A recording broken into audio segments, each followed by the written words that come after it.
雲の上に眺める画面に映った二人笑ってた。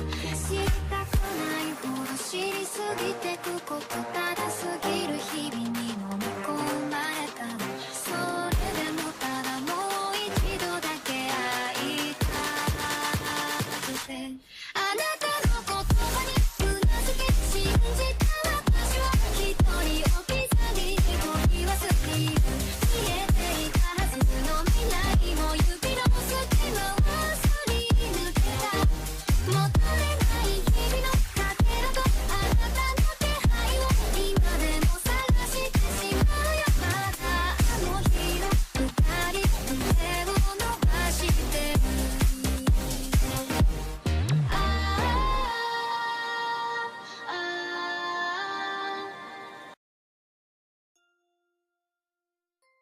Chapter 1, Being a Hero Isn't a Choice. The pain felt in my hand was immense, like a hot iron pressed up against my skin. Whatever it was burrowed through my skin and into the veins in my hand. I grunted in pain holding it, trying to hold it, but a roar of pain came out loud. Arg. And then suddenly, I realized I was somewhere else. The floor was pristine marble reflecting my face, my skin was pale, my hair brown, and I was wearing the biggest pair of circular glasses I have ever seen in my life. "Mr. Parker, are you okay?" someone called out. I looked down, the face looking back mirrored my looks. Was that me? I asked myself unbelievingly. My hand stung, and looked down and saw it sewing to twice its size with two bright red bite marks near my knuckles. "Mr. Parker? Mr. Parker," someone shook me. I blinked as I looked up and found a crowd of students looking at me. They were all looking at me like a caged exotic animal, and right before me was a woman that looked to be around 50 with black hair graying at the sides. A name popped into my head, Ms. Sonata, that was her name. She was a biology teacher, my biology teacher. I blinked, that's not right. I've never met her before in my life. "Mr. Parker." Mrs. Sonata called out once more, "Are you okay?" I blinked. Yeah, I am," I responded on reflex. Suddenly a sharp pain ran through my hand and I flinched. My hand was hurting, badly. "That looks bad, we should get that checked out," she whispered, turning to the rest of the class and announced, "Right class, we're cutting the class short. Everyone get your buddy and walk out to the parking lot." "All right." Guess puny Parker was good for something after all, a tall blonde teenager yelled out to his friends. I looked around, I was in a lab of some kind, people in lab coats were walking around, monitors showed the DNA of a human being manipulated, numbers ran through them, I didn't know how, but I understood every single one of them. "Come Peter, I'll get you checked up," Mrs. Sonata whispered as she guided me out. Outside a large yellow school bus was waiting for us, we got on and she put me in the front with her. I could feel a fever coming on, sweat pouring down my brow. And slowly, darkness. I remembered seeing flashes in my head. Getting off the bus and into a hospital gurney. A doctor looking me over before informing that I was suffering from an allergic reaction. He informed me to have a week's bed rest and somehow I managed to grunt in understanding. I remember someone picking me up, his face was aged, his hair white and cut short.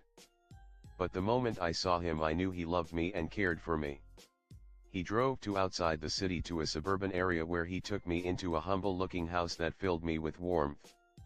I was put on a bed that was made, the moment my head hit the pillow my eyes shut for good and I began to sleep. Memories upon memories came into my head. I could recall so many events in my head that weren't a part of my life. Names, people, mathematical formulas so advanced I knew I shouldn't be able to even think up of them, but somehow I did. There was a school, a kid being bullied. A house and two relatives taking care of him with nothing but love and kindness. A kid growing up to be a genius without equal, but shunning his own genius out of fear for being unaccepted. And then finally I was hit with a name. Peter Benjamin Parker. And with a gasp I woke up. I jumped in shock and found myself ascending towards the ceiling. Acting on instinct, my body swerved, arms and feet smacking against the ceiling. There was a jerking motion. Instead of falling back down, I was stuck there, looking at the world upside down. I was panting. I could feel my body cool down. I looked at my arms and feet stuck on the ceiling of my room. I pulled one hand back, pieces of the roof came peeling off, still stuck to my fingertips. I was horrified. I wanted to let go, and suddenly I was falling down. My body twisted again and I stuck the landing on the mattress. I looked down at my hands. I could feel something there. I focused on the swirls on my fingertips, and there between the lines were small razor-sharp protrusions that were curved inwards. Holy shit, I gasped and looked around. I found a book with the name, Peter B. Parker, plastered on the front. I looked at the mirror and sure enough a frail skinny teenage boy with brown hair and play skin looked back at me. I'm Spider-Man, I gasped in realization. What the fuck? A few days later. It took me a day to fully come to terms with what has happened to me. I pretend to still be sick every time, Aunt May or Uncle Ben, whoa, those names were strange to say. Anyway, I pretend to be still in need of bed rest and they left me alone. I spent a day trying to remember just what the hell had happened. I was alive and well in another body, another life. And now I was here, in the body of Peter Parker, somehow with all his memories and his genius mind. It was almost like I was Doc Ock and I took over Peter's mind in an effort to become the superior Spider-Man or something. Though last I checked I wasn't a fucking supervillain. I checked my memories, or rather Peter's. The spider bite had just happened, that was the pain I felt when I arrived into his body. I tried to figure out what kind of world I was living in. You know, classical Spider-Man, Ultimate Spider-Man, maybe one of the movieverse Spider-Man? But so far I had nothing.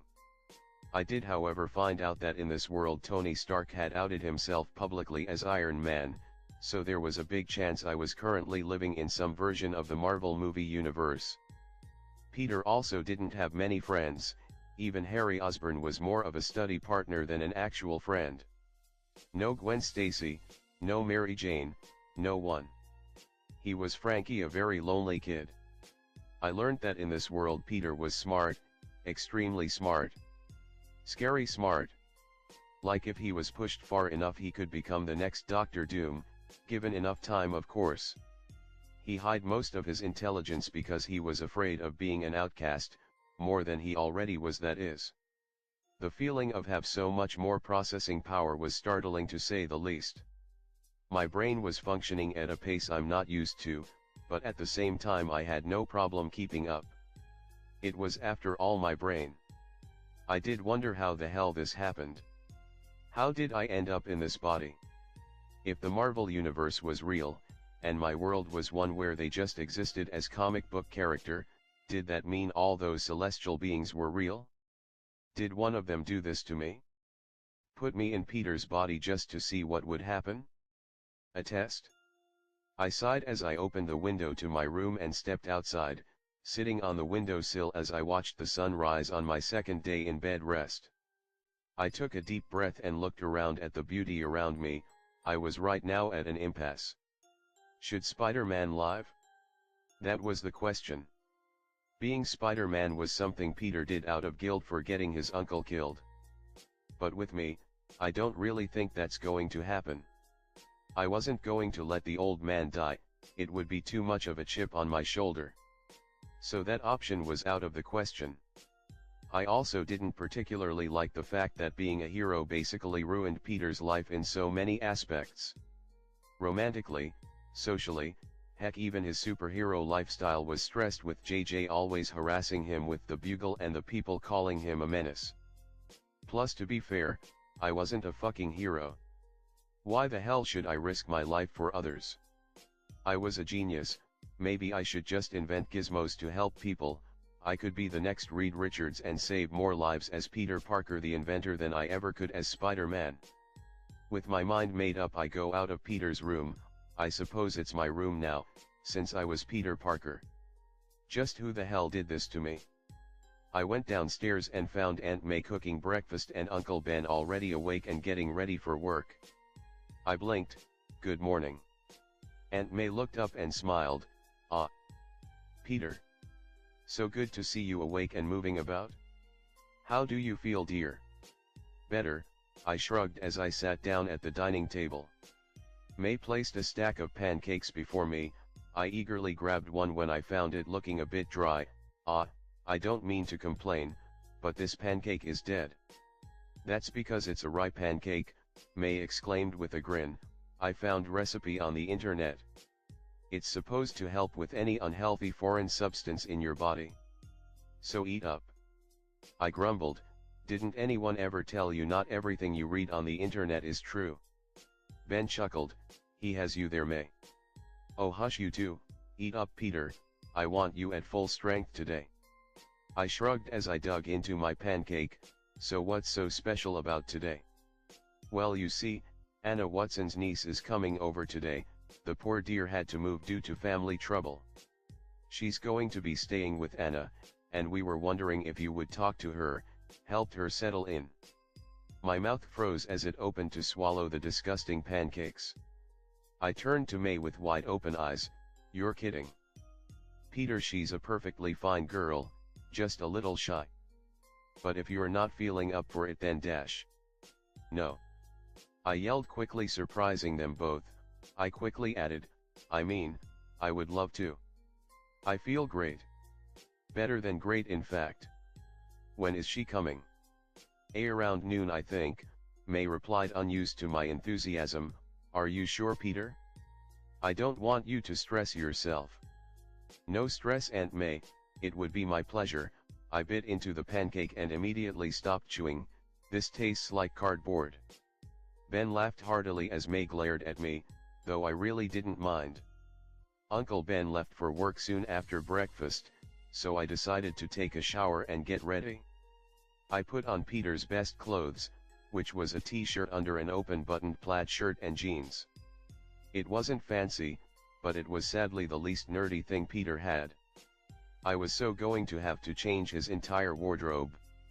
I also discovered I didn't need glasses, no surprise there. At least now I wouldn't look like a total nerd. I was ready by 10, and honestly I was excited as hell. This was Mary Jane Watson, for God's sake. The girl of Peter's dreams. The woman who he'll one day marry. Sure, there was that whole bullshit Redken thing, but fuck that. I honestly didn't know why I was so excited. Maybe it was because I was going to meet a pretty girl, maybe it was because I wanted to see Mary Jane in real life. I honestly didn't know what I should expect. I wasn't going to be Spider-Man. Would she still like me? Did I even want her to like me? What am I saying? Of course I did. But the fact remains, it was 10, I still had 2 hours to kill. So with nothing else to do, I sat down before the couch and turned on the TV, surfing channeled until I reached the news. The anchor spoke. Billionaire Tony Stark, also known as the superhero Iron Man, was seen in Flushing Meadows in Queens today working on what many assumes to be a new expo. Not much in know about this expo. On-scene reporters and bystanders have however snapped several photos and posted it online. These include pictures of Mr. Stark in his signature Iron Man suit, helping construct various attractions. Though we don't know what this expo will bring, many assume it will announcing the launch of his suits for public commercialization. My eyes went wide. The Stark Expo, the beginning of Iron Man 2, guess I was in the Marvel Cinematic Universe. I kept listening to the anchor as she went on and on about Stark's tech and how the government was growing worried about them. I knew there was nothing to worry about. Tony was an okay enough guy, but I did understand why they were scared. They didn't realize aliens were real and they would need a hero like him helping them out. This also meant something for me. I was in the Marvel Cinematic Universe, and I wasn't a kid. If Sony didn't hoard the rights to Spider-Man, then Spidey would have been introduced to the MCU much sooner. I guess I now live in a world like that. I whiled away 2 hours like that, learning more about this world I now found myself in, and soon the clock struck 12. May arrived just in time, dressed in her Sunday best and nodded at me. "I'm glad you decided to dress up, Peter, I just know you'll make such a nice impression." I blushed at the comment and followed her out. We crossed the road and knocked on the door of the house directly across from us. A few moments later, Anna Watson, a kind older lady with gray hair and a warm smile, welcomed us. "Ah, Peter. So nice to see you. I heard about your little accident. Are you sure you're all right to be up and about?" I smirked. "I'll be fine. I was just a spider bite." "Oh, that's my Peter," May smiled. When I told him about Mary Jane, he was so excited. Practically jumped at the chance. A blush grew across my face as I glared at May. "Aunt May. Stop." In response, the old lady just giggled. "Crazy old woman." "Well, come on in then." Anna invited us in, showing us her home. It was homely, pretty pictures hanging up, a TV, and fully furnished with antique-looking furniture. Just then a girl with wet hair came rushing down the stairs, 2 at a time, wearing green shorts and a purple tank top, holding a hair dryer. "Aunt Anna, the damn thing's broken again dash." She stopped as she realized she wasn't alone. I looked at her, and her eyes landed on me, widening in alarm. They were so green, her wet red hair clung to her scalp, making her look that much more desirable. I couldn't help it. It was the perfect timing. I whistled and smiled. "Damn, looks like I just hit the jackpot." Her face turned red as she blushed. May and Anna looked surprised. Guess they never thought Peter had it in him. I chuckled at the silence. "So, you're Mary Jane?" The girl nodded. "Why, yeah. Hi." I nodded and looked down at the hairdryer. "Not working?" Yeah, it just kind of stopped." She nodded slowly. I held out my hand and she passed it over. I took a look at it and, using Peter's remarkable knowledge of mechanics, realized the problem. "The motor's fried.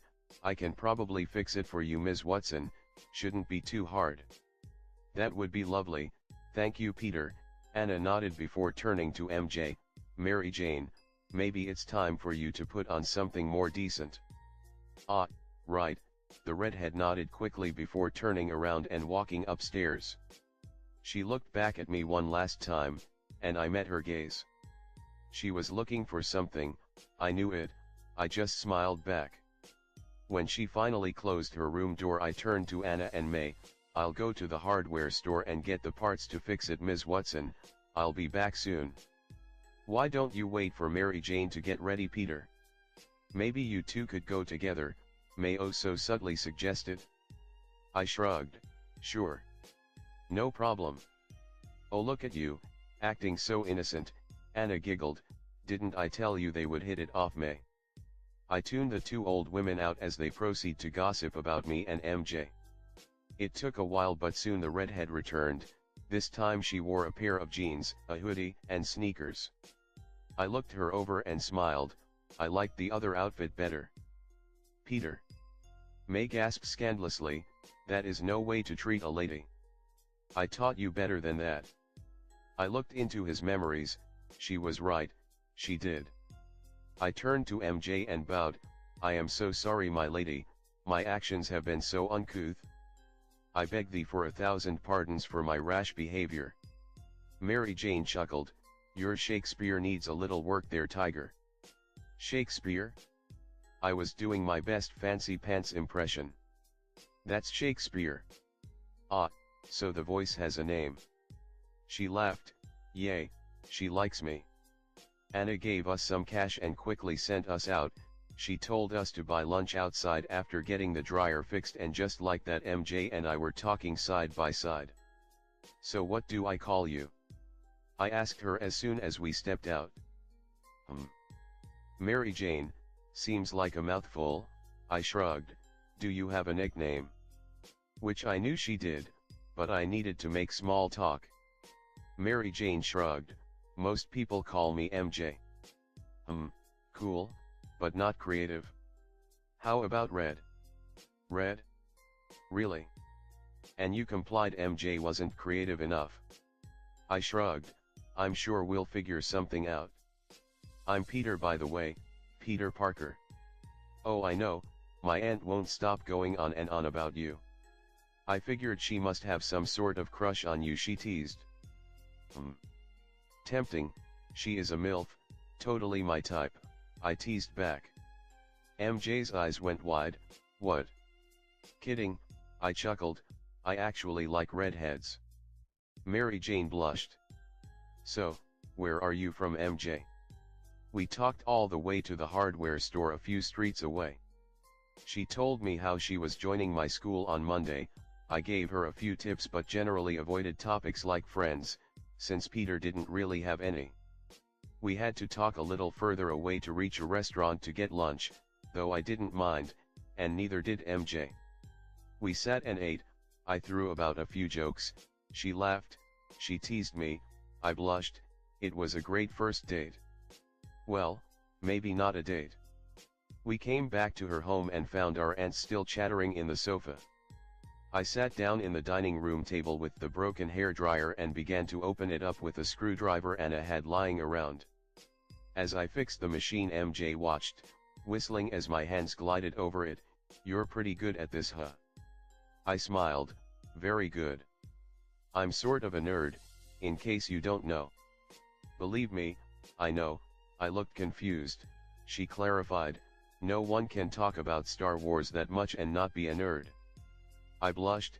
She was right, I did talk about that movie quite a bit. So is this what you want to be when you grow up? MJ asked as I replaced the motor. A handyman? No, my ambitions are a little higher, I smiled.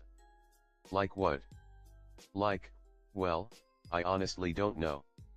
I know I'm smart, and I can probably do a lot of good, but I don't know what.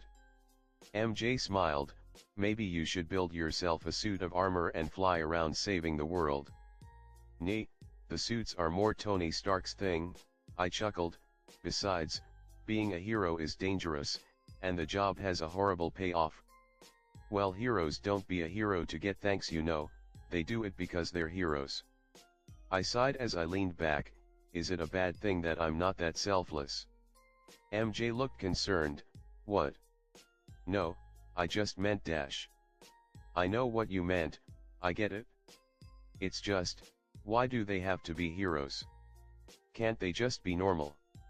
MJ looked at me, hoping I wasn't angry at her, and seeing as I wasn't actually and just curious, she thought, well, maybe because if they don't, who will? The dash I stopped. I knew how ridiculous that sounded. The police? Yeah, right. They could barely handle street crimes, let alone fucking aliens from outer space and metas. Heroes needed to be born, but maybe not Spider-Man. I sighed. Yeah, you're right. I did manage to fix the damn blow dryer, much to Anna's gratitude. MJ and I spoke a lot, mostly about school and her life before moving here. We also talked about superheroes, though she quickly learned it was a touchy subject for me, though she didn't know why. We exchanged numbers to keep in touch and I left her with a promise to see her again the next day. And judging by her smile, she seemed to like that. That night though, I found myself in the basement in the small lab Peter had set up for himself. It was filled with chemicals and other gadgets he had toyed around with. I sat down and opened the junk drawer, pulling out 2 broken watches with metallic straps. I looked them over and sighed. I got to work. The formula for what I wanted to make was difficult to make. It took all my brain power to even think of creating the chemical chain needed to produce webs. The chemical would react when exposed to air and solidify into a sticky, elastic and nearly unbreakable structure. The problem was creating them as I would be working from scratch. It wasn't finished in one night, though I did make progress. The next day I spent with MJ.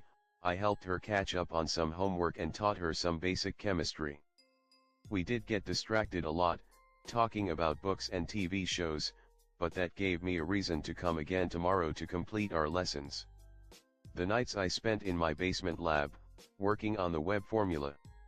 It was a pain in the ass, to be honest, I nearly caused a small explosion when I accidentally mixed the wrong chemicals. Luckily I managed to catch it before there was a chain reaction, or else Peter go bye-bye. I was on doctor's orders to stay home all week, so I took total advantage of that. Every day I switched between MJ and the web formula, making progress with both. MJ and I even began to chat during the night, though she always complained that I kept her up. On Friday night though, I cracked the code. I could synthesize the formula, and when I tested it out, I found it to be perfect. The webs created lasted for 20 minutes or so, and they weren't very strong, which was to be expected since this was my first try. They could carry 300 pounds of weight, but any more and they would snap. And now my next problem, creating a press series cell. For this I had to buy a small soda machine with my allowance and modify it a little. Now instead of pushing gas into liquid, it would push the web formula into a small lithium battery-sized disc that was good for 50 yards of web. I used the 2 broken watches as the body of the web's hooters. I emptied the dial out and took out the small screw in the side. I used the screw hole as the shooter for the web line, and for the trigger I used a metal pressure pad that could be pulled out like a measuring tape. And on Saturday night they were done. 2 brand new web shooters made out of Uncle Ben's old watches. I looked down at my creations with pride and a little confusion. After all this time I honestly didn't know what I made these things. I hadn't decided to be Spider-Man, I knew I wasn't hero material. But what MJ said really struck a chord with me. So maybe I made this as a way of keeping the door half open, to keep that option half open. I grumbled, snatching the shooters and stuffing them into my back pockets. Whatever the reason, they were here now, whether I liked it or not. The next day MJ came over to hang out, and she didn't tell me, deciding instead to just stop by. I was snoring into my pillow when she threw the door wide open and zippered, "Morning sunshine." "Wha?" I yelled in surprise, jumping out of my bed ready to fight. I had a bad dream about the Green Goblin coming to kill me, singing "Itsy Bitsy Spider" as he did. It was not a nice dream. I blinked my sleepiness away as I realized MJ was staring at me. "Oh, it's you MJ, sorry about that, nasty dream," I grumbled, rubbing my hair. She however didn't say anything. She was staring at me. "MJ? You okay?" She nodded dumbly as she leered at my body. I looked down and noticed that I wasn't wearing a shirt, it was too hot for a shirt. I blushed. Maybe you should wait outside." "No, I'm good right here." She shook her head, her eyes not leaving my ABS. She whistled, "Damn, looks like I just hit the jackpot." "Dude. Seriously? What? You saw me in my PJs?" "Hey, I didn't stare." "Oh please. You were totally checking me out." "No, well, okay, but, out MJ." I turned her around and pushed her to the door. "I don't know why you're so upset," she chuckled. I closed the door behind her. "You should be happy a girl's checking you out." "Out?" I grumbled, slamming the door shut. I quickly got ready and put on a fresh shirt and jeans before going downstairs to see Aunt May and Uncle Ben hosting MJ. "So are you excited for your first day?" Ben asked MJ. "Yes, Mr. Parker, Peter's been helping me prepare, so I think I won't have any problems with the subjects," MJ smiled. "Well, that's lovely, dear, I'm glad Peter and you are getting along so well." Aunt May smiled. She noticed me coming down. Speak of the devil." I glared at MJ, peeping Tom.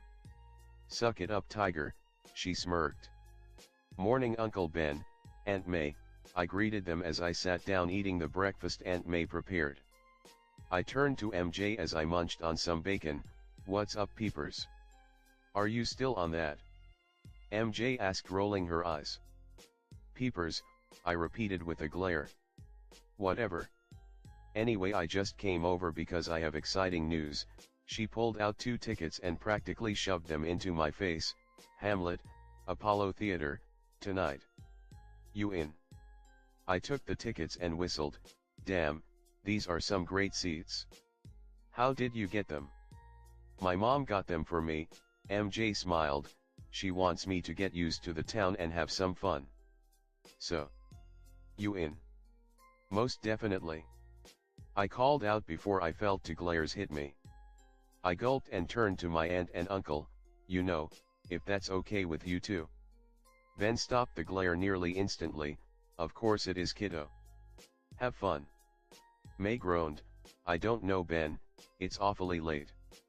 They'll have to come back by train, and you know the stories we hear about those late night trips."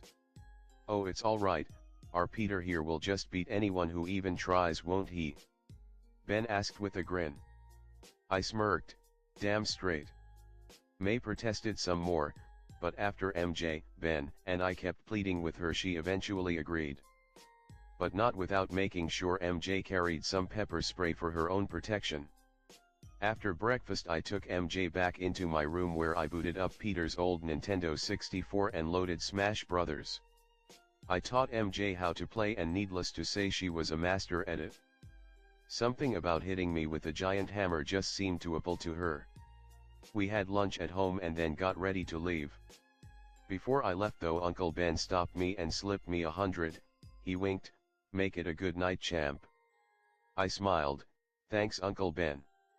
We took a cab to the train station and caught the first one into Manhattan. MJ kept going on and on about how the play troupes were one of the best in the city and how I was going to be amazed. And I belied her. In my old life I was an admirer of the theater, though now my interests were elsewhere. We reached the city with time to spare, so I insisted we explore the place. Peter had done so before, not in detail, so I did have some idea on where to go and what to see. We went to the Central Park and enjoyed a nice long walk. MJ liked the greenery, and I liked her smile. Honestly, I think I might be falling for this girl. It's been what? A week?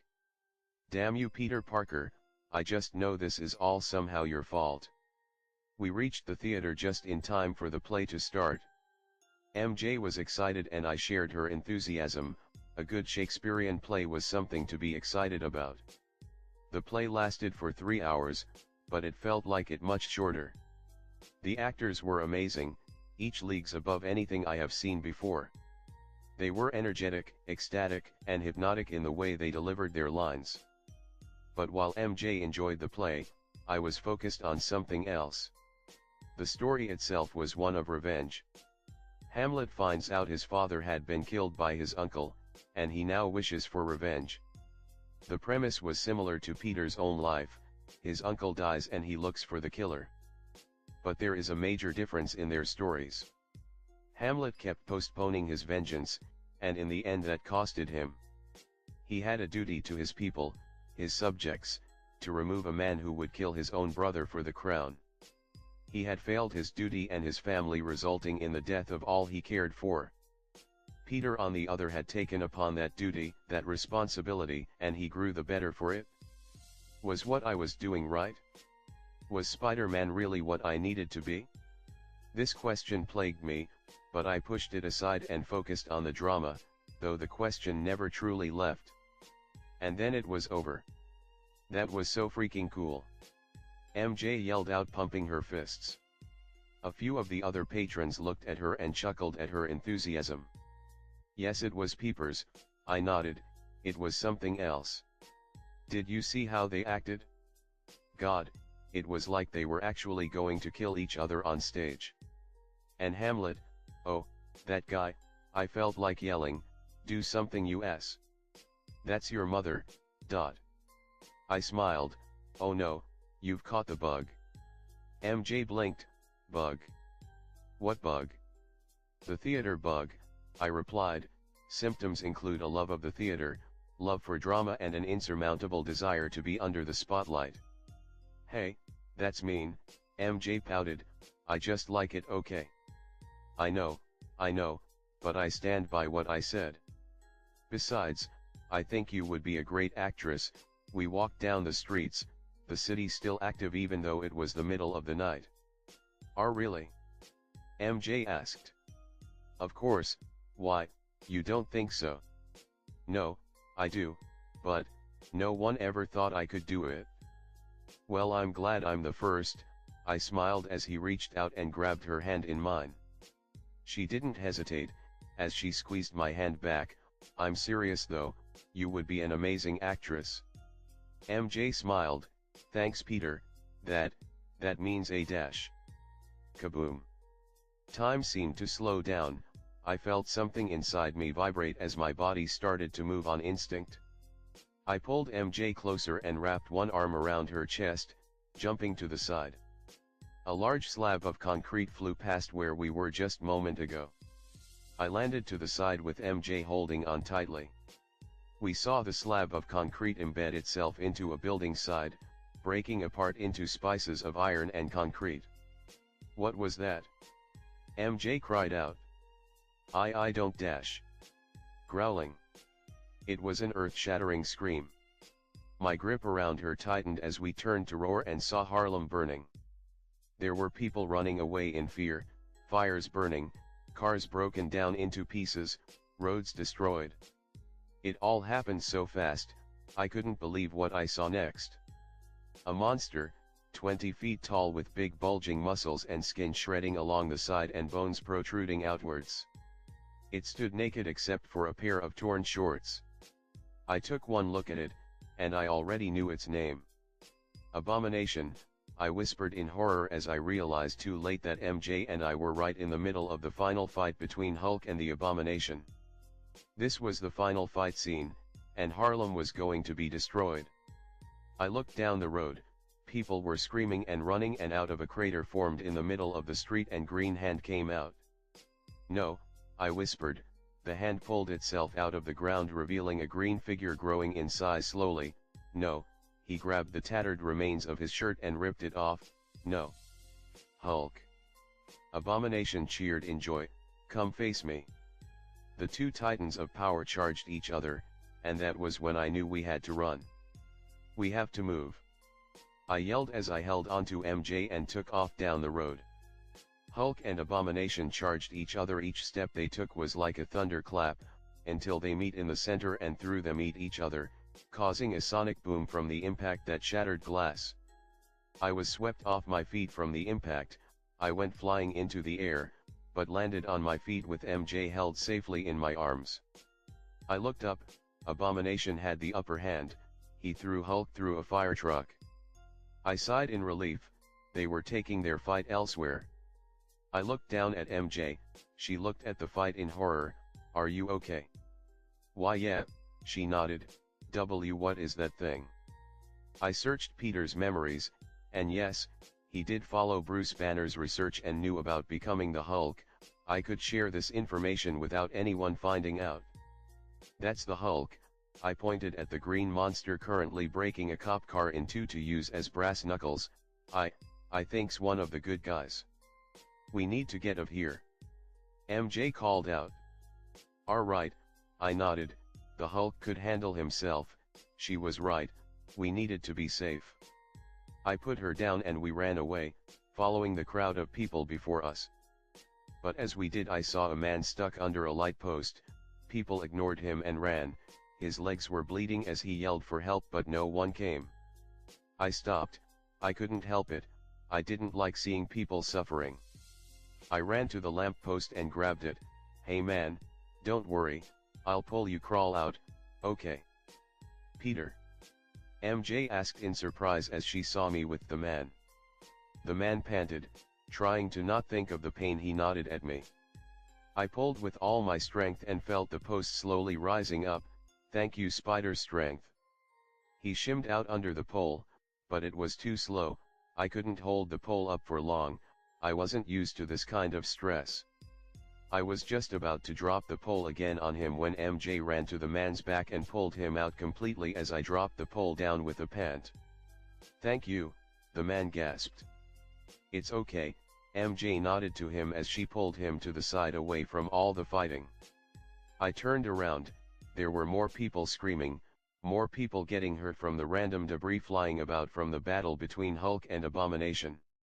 The monster were fighting like no tomorrow. Abomination kicked Hulk through several buildings before jumping up to follow him. I saw a military helicopter lower down from the sky and rain down bullets into the Abomination as he jumped onto the building's rooftop and run away in search of the Hulk. More people were going to get hurt, a lot more people. They were going to get hurt, and it was all because of those two things. "Peter? We need to go, Peter," MJ called out. But I could barely hear her. What would the real Peter Parker do? Would he fight? Or would he run away? No, he wouldn't run away, not when so many people are getting hurt. No, he would stay and he would help them, and if the need came, he would fight the Hulk himself to make sure people didn't get hurt. He was a freaking hero, and so was I. I turned to MJ, "Get him to safety, MJ, find a safe place and stay there. People still need help and I'm going to help them."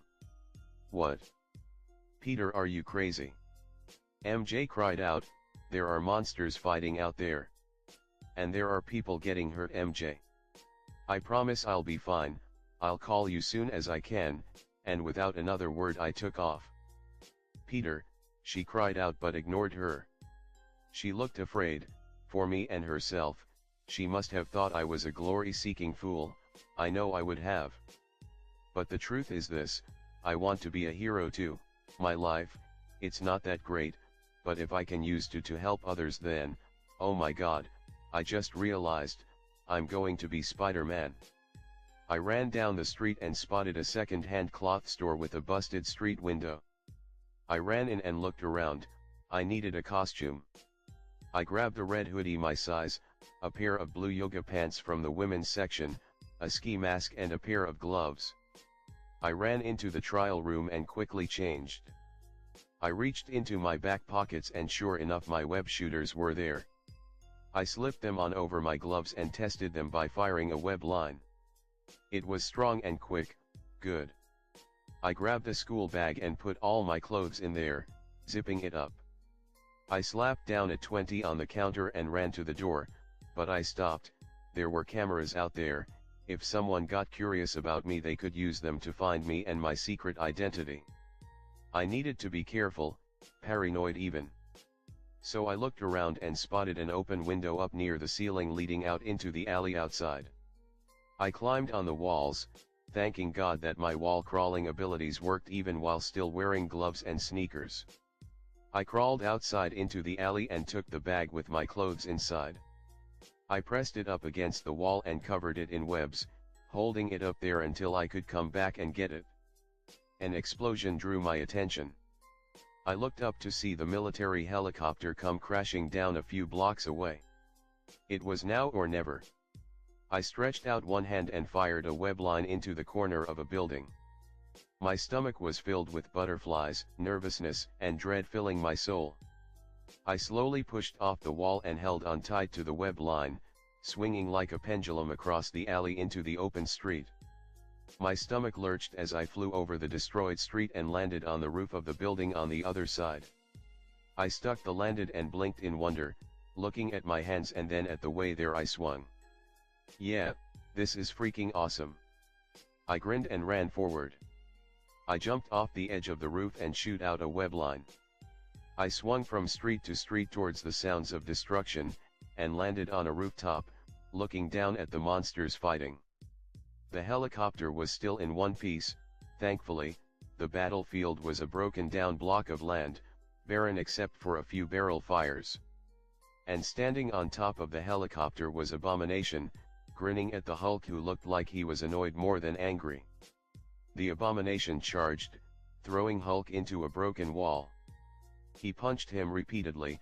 I looked at the chopper as saw soldiers pouring out, a female civilian among them, Betty Ross. I realized. There was fuel pouring out of the engines, sparks flying everywhere.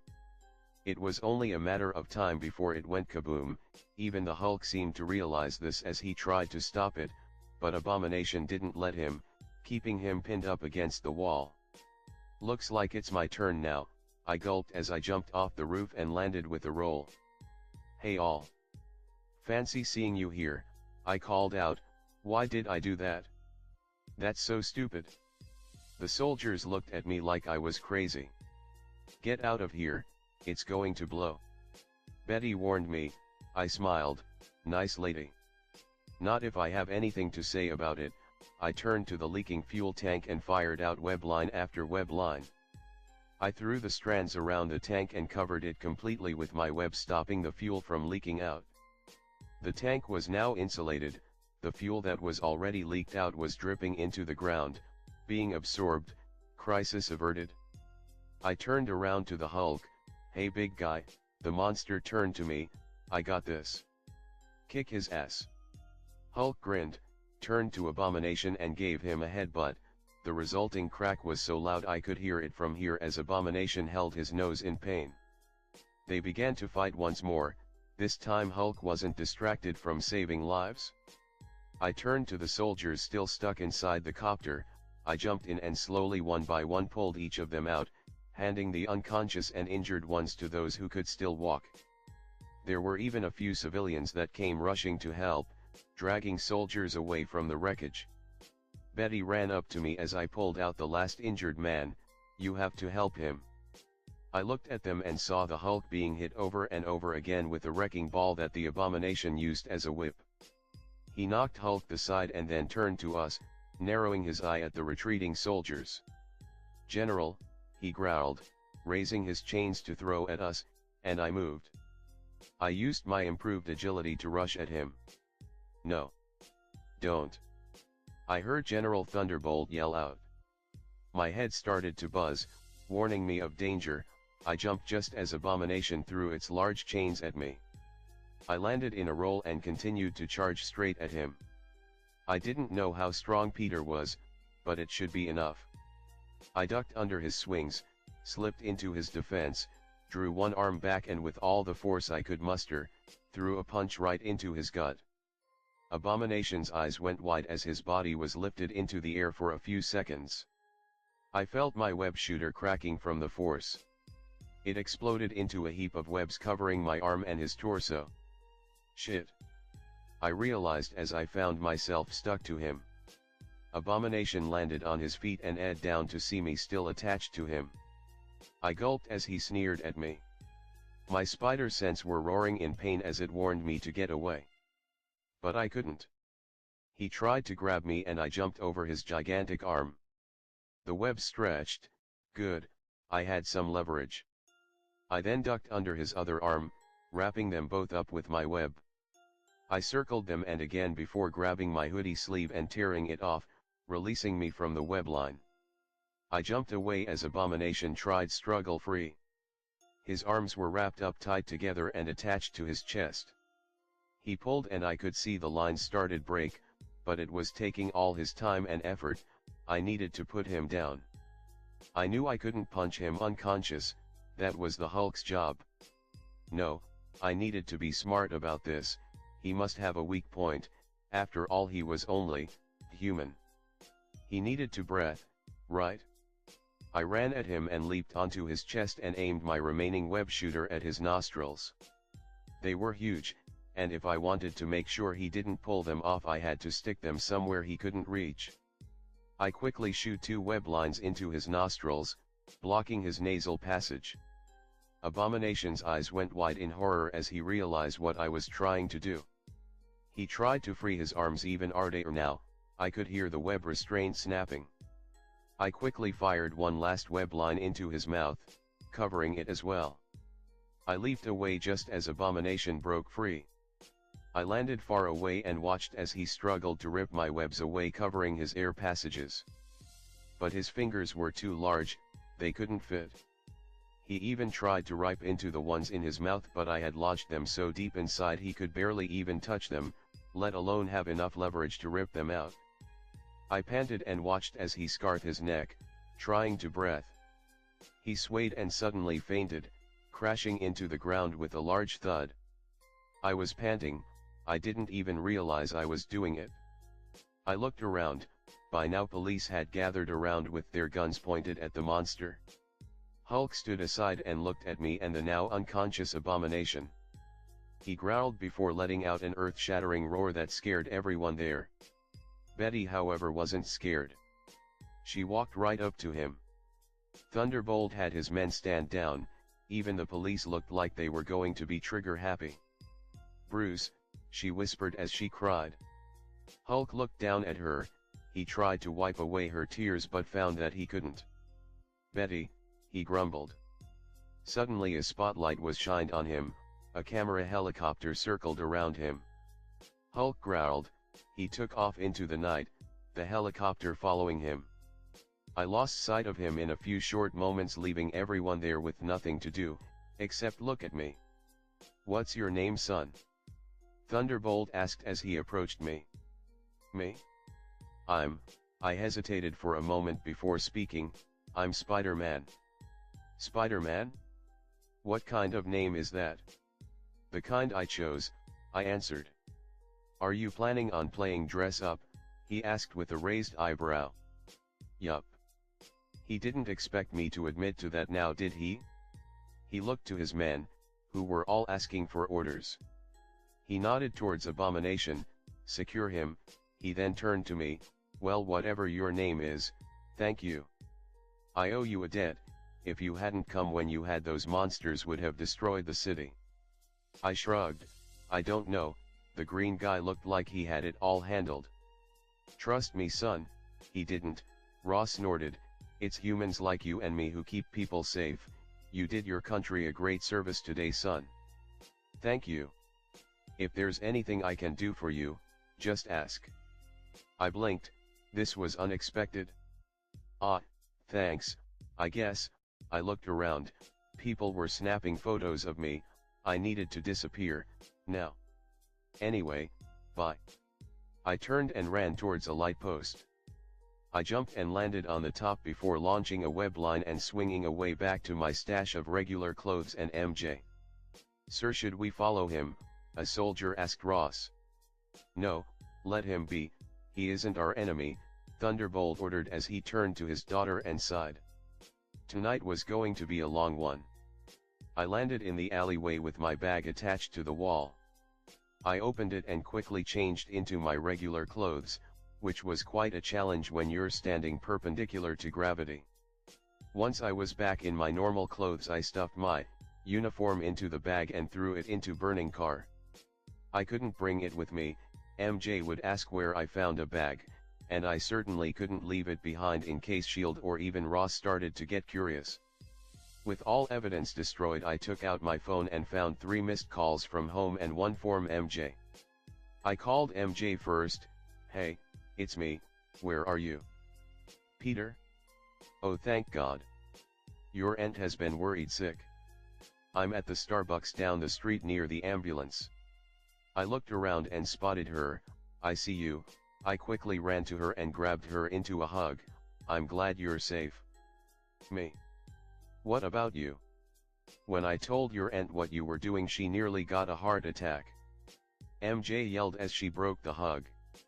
"Shit," I cursed, "I really didn't want to get yelled at, I'm sorry." "Are you okay? Did anything happen?" No, I'm fine." "What about you?" "Helped out a few soldiers stuck in a helicopter, the fight is over, some guy in a red hoodie and mask came in and stopped that raging monster." MJ blinked, "Some guy?" I nodded, "Yeah. I couldn't catch him name though, he spoke to the general there and then just left. I think he was a superhero." "I see." She narrowed her eyes at me, I gulped, "Fine. We're going home, now. And you're going to call your aunt and tell her you're alright." "I swear, the last thing I need is her death on my conscience." "Right," I agreed as we tried to hail a cab, but since the city was in complete disarray we couldn't get one. We were forced to use the bus instead, and on the way I had to sit and listen to Aunt May yell at me through the phone. By the time we got onto the train, May got tried at yelling at me. She hung up with the promise of more yelling the moment I get home. I sighed as I disengaged the call and leaned back my seat. "That bad?" MJ asked. "Yeah. Well, you deserved it," she huffed. "I was just trying to help," I shrugged. "You nearly gave me a heart attack, Peter." That seems to be going around these days, I smirked. MJ groaned, I'm serious. I literally just meet you and newsflash, if you got yourself killed that would be a shitty way for me to start school. I smirked, aw, I love you too. Growing bold, I pressed a little peck on her cheeks, causing MJ to blush.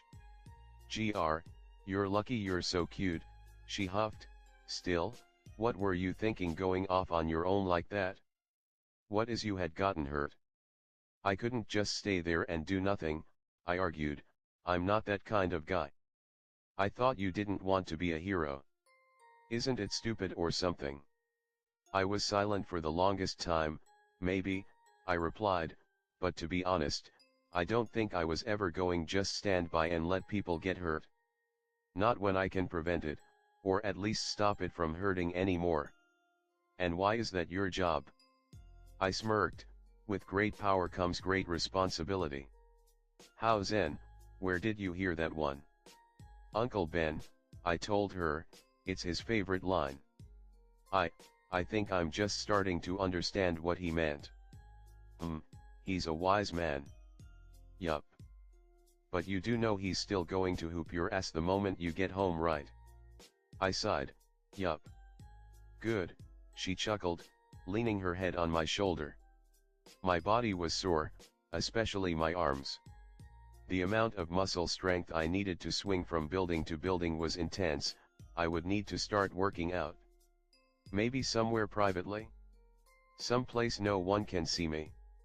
After all, if they saw someone like me benching half a ton or something, they would freak out. For what it's worth though, Peter, you're my hero. She pressed her lips on my cheek and gave it a smack. Good job, Tiger. I blushed as silence reigned between us. The train's constant shaking filled our ear. MJ looked exhausted, and so was I. I just fought the abomination, and won. I knew I would be big news this time tomorrow. Maybe it's time I take this whole thing seriously. I have superpowers now.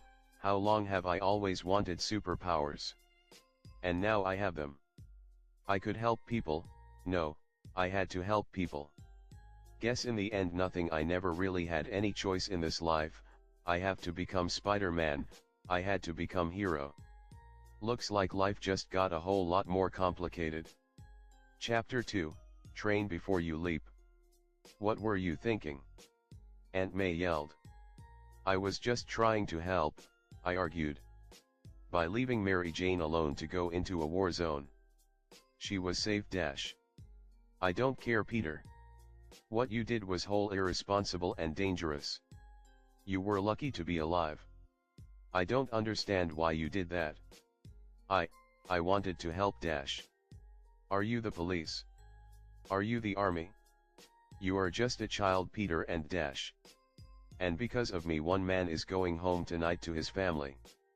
I snapped. I saved his life, and many more. I don't regret what I did.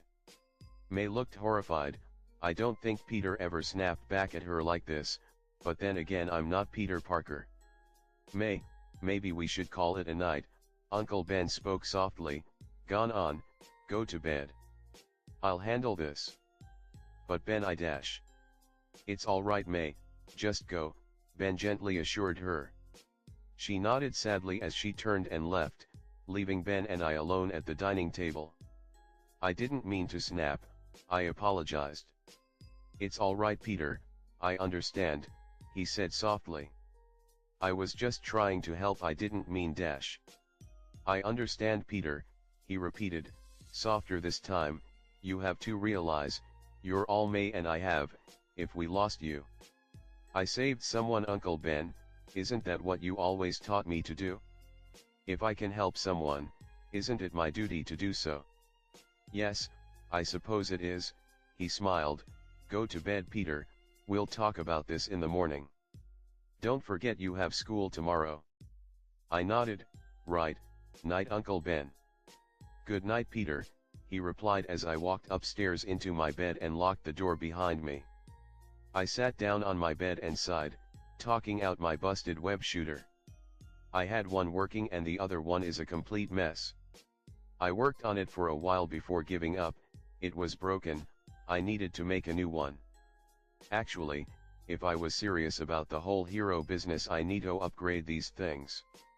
I needed them to be more durable and hold more webbing. Maybe even try and make different types of webbing. That would have been so useful against Abomination. Suddenly there was a knock on my window. I swiped by desk clear, pushing the web shooters on the floor before I looked up to find MJ waving at me. I blinked in confusion as I opened the door. Peepers. How did you dash? Climb up, you tree. She pointed to a large tree next to my window. Can I come in? Yeah, sure. I stepped aside, letting her in, shutting the window behind her. So what's up? Nothing. Did your aunt and uncle yell at you a lot? I sighed. Yeah, but I deserve it. You. No, Aunt Anna understood it wasn't anyone's fault. If anything, she thinks I should have gone with you. Honestly though, she wouldn't stop talking about how amazing you are, she said, rolling her eyes. Not amazing, maybe spectacular, I snickered. Don't go growing an ego on me, Parker, MJ hissed, but yeah, you're pretty cool tonight. Especially the way you saved that man's life. That pole must have weighed a ton. I shrugged, maybe. But I didn't really notice, too busy trying to save him. You're really skinny for a strong guy, MJ noted. You barely have a muscle on you, he noted my skinny frame. I gulped. Well, you know how it is. Adrenaline and all that. She was being suspicious. Not good at all. Maybe, she added, trailing off. Anyway, I too make sure you were all right. Thanks, I'm fine. If anything, I'm a little tired. Really? Because I can't sleep, MJ grumbled, too nervous. Why? The Hulk ran anyway, and I'm pretty sure the army has the other dude locked in ice. No, not that, she grumbled. School. I'm starting my first day tomorrow. I chuckled. Oh, that. Relax, MJ, there's no reason to panic. It's just classes, you'll do fine. Yeah, but I mean, what if they don't like me? I shrugged. Who cares? Besides, I doubt they won't like you're hot and smart. The guys will be falling head over heels for you, and the girls will want to be your bestie. She smiled. You think so? I nodded. I know so. So relax, high school, it's the end of the world. MJ smiled. We talked into the night, just me and her. When she left, I was glad to have made such a nice friend. Peter needed more of them. Maybe one day she could be more, but for now, a friend was enough. The next day. I was in the Daily Bugle the very next day. Well, not me, but they did have the Hulks fight in the front covers and a grainy picture of me off in the side. It looks like they had no clue who I was, people just calling me Webbs. The article itself was fair and balanced, which was surprising considering it was the Bugle we were talking about. But to be fair, I did save the lives of soldiers, even they couldn't label me a criminal for doing that. The report actually called me a hero once, saying how impressive it was for someone like me to stand up to a monster. From various statements from the scene, it seems the people there mentioned the fight was like seeing David and Goliath. I smiled. Maybe this time Spider-Man won't end up being labeled a bad guy. With that done and a health breakfast, it was time to go to school.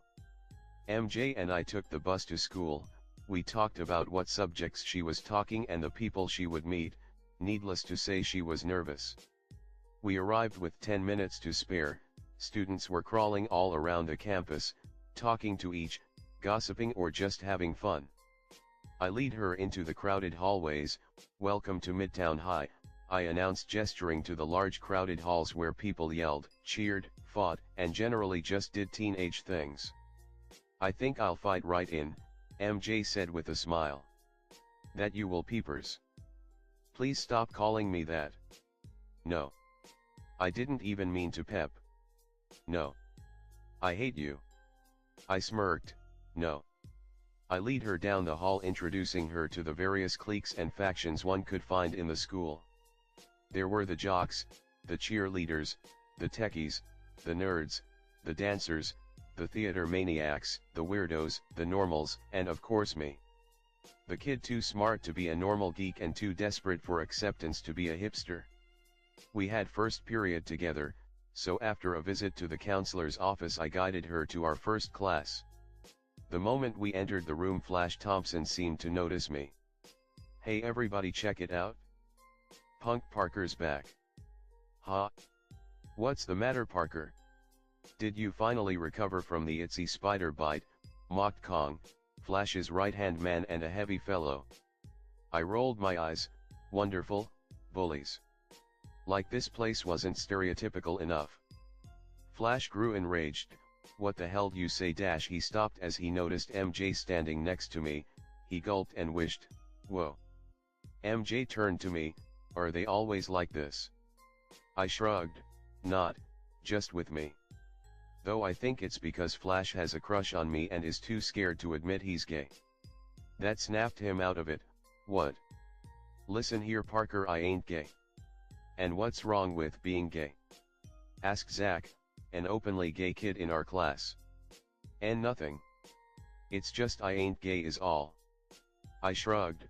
"Whatever." I put down my bag and stretched my neck. "Really hate that thing."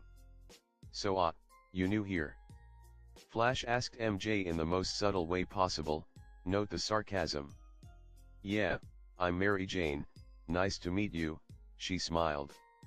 "Hey Mary Jane, I'm Flash, this Kong, if you need anything babe, anything, just ask us," he ended, wiggling his eyebrows. I gagged. "Truly Flash, you mastered the art of seduction." "What's it to you, Parker?" Flash growled. I shrugged. "Nothing, please, continue. I believe you were flirting with the new girl." "Shut it, Parker!"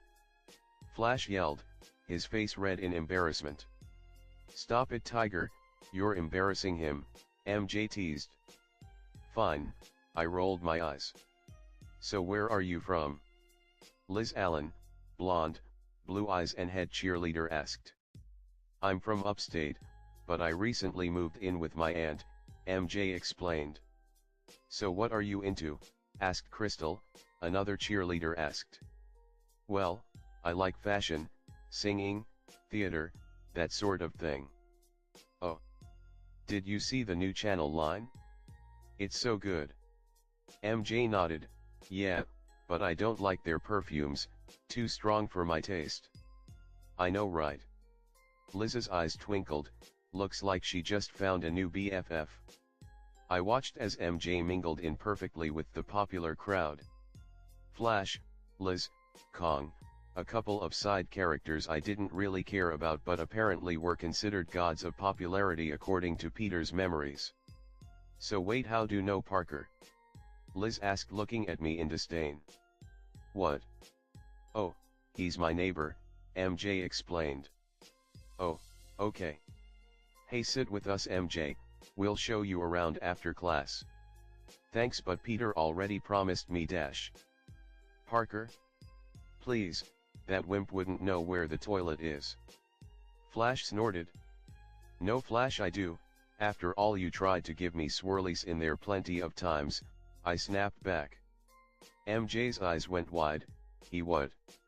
He turned to me and glared, whisper in a quiet voice, "Don't blow this for me, Parker, or I'll make sure next time I won't flush before I dunk you."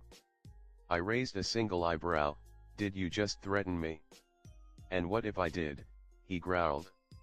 I looked down at him and snorted, "I would like to see you try." Flash growled, "Today, after school, in the park." I remember this. In Ultimate Spider-Man, Flash challenged Peter to a fight. Peter kicked his ass, broke his arm, and in return Flash's parents sued Aunt May and Uncle Ben for all their money. It made things difficult for them, and I don't plan on repeating that mistake. Sorry, big guy, but I have no intention of having a dick measuring contest with you. I don't need to. Why, you little dash. Settle down, class. The teacher walked in, stopping Flash in his tracks. "That means you, Mr. Thompson." Flash growled at me, "Next time." I snorted, "Yeah, no. Come on, MJ, sit with us." Liz dragged MJ to the back, away from me. MJ looked like she wanted to protest but couldn't say a thing as Liz dragged her away, leaving me once more alone. I sighed, sat down in my seat and listened with half a mind to whatever the teacher said. It was English class, not my favorite. At the end of the class I got up to try and talk to MJ, but before I could even try she was swept away by Liz and the others into their next class. Which is actually fine, I had AP chemistry and MJ had basic math with the rest of them. As I walked to my next class I realized I was alone. Peter didn't have anyone. Even the one friend I somehow managed to get was swept away in a matter of moments. Maybe it was best just to accept I was going to be alone. During chemistry I had problem following whatever they said. It was honestly a little boring after a while, didn't even bother taking notes. But near the very end the teacher mentioned how graphite chains were strong and changing the structure determined their tensile strength. I got an idea on how to improve the webbing formula. The rest of the day turned out to be the same as the first couple of classes. I was ignored or shunned by everyone there and the teachers didn't bother me even if I was creally daydreaming, since they knew I knew everything. Honestly by lunch I was wondering why Peter even bothered with school. He was smart enough to start college anytime he wanted, so why in God's blue earth did he? And when I sat down alone in the table furthest away in the lunch hall and right next to the trash cans I knew. Peter didn't want to leave because he was lonely, so damn lonely and stupid that he thought college would be no different from high school and that people would shun him wherever he went. So it was better to stick with the devil he knew rather than the one he didn't. I suppose I understood after high school is supposed to be an important formative year for a child's social skills, Peter was hoping his would kick in, but sadly no luck. As I bite into Aunt May's homemade tuna sandwich I realized MJ and her new friends had just entered the lunch hall. They all laughed and chatted like there's no tomorrow. MJ didn't even look at me. I didn't understand it. Was she really that shallow? Did she really not care a bit about me? Was the week we spent making googlet eyes at each other all just a time pass for her? What the hell man, did I just get played? Just then I noticed another kid walk up to them. He wore expensive clothes and a stylized haircut. One look and I knew who he was. I didn't even need Peter's memories. Harry. Liz smiled, come sit here. Meet the new girl. Harry grinned, gladly, hey, I'm Harry Osborn, he winked as he sat next to Mary Jane, very closely. MJ blushed at the forwardness, hey. I'm MJ. Liz grinned, careful Osborn, I think she's in love. Liz. MJ shrieked, her face as red as her hair. Harry laughed, I don't mind, I've never had someone so cute falling for me before, so it's a real boost to my ego. I couldn't stand the sight of them, all the positive feelings I had with MJ turned bitter quick, guess I was stupid that way, but it just wasn't fair.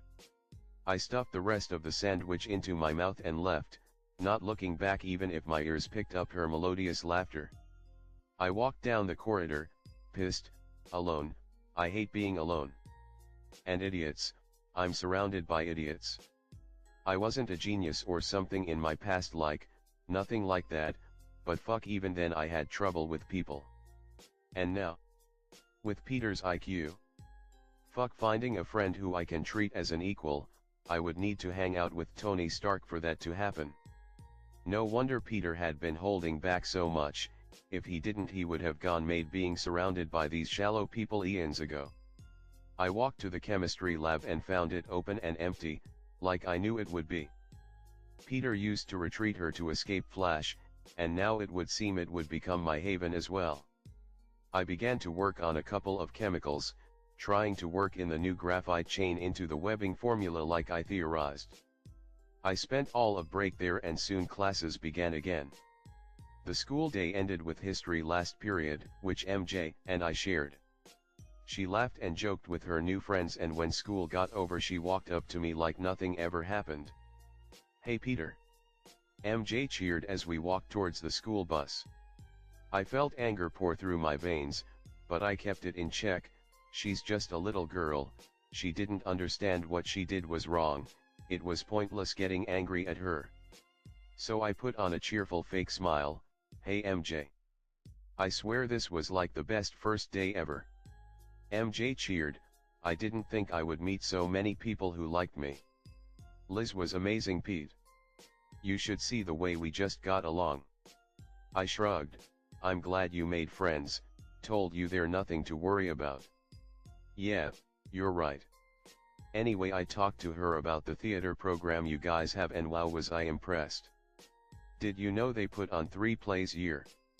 I should totally try and score a part in the one on December, what do you think? Do you think I should?"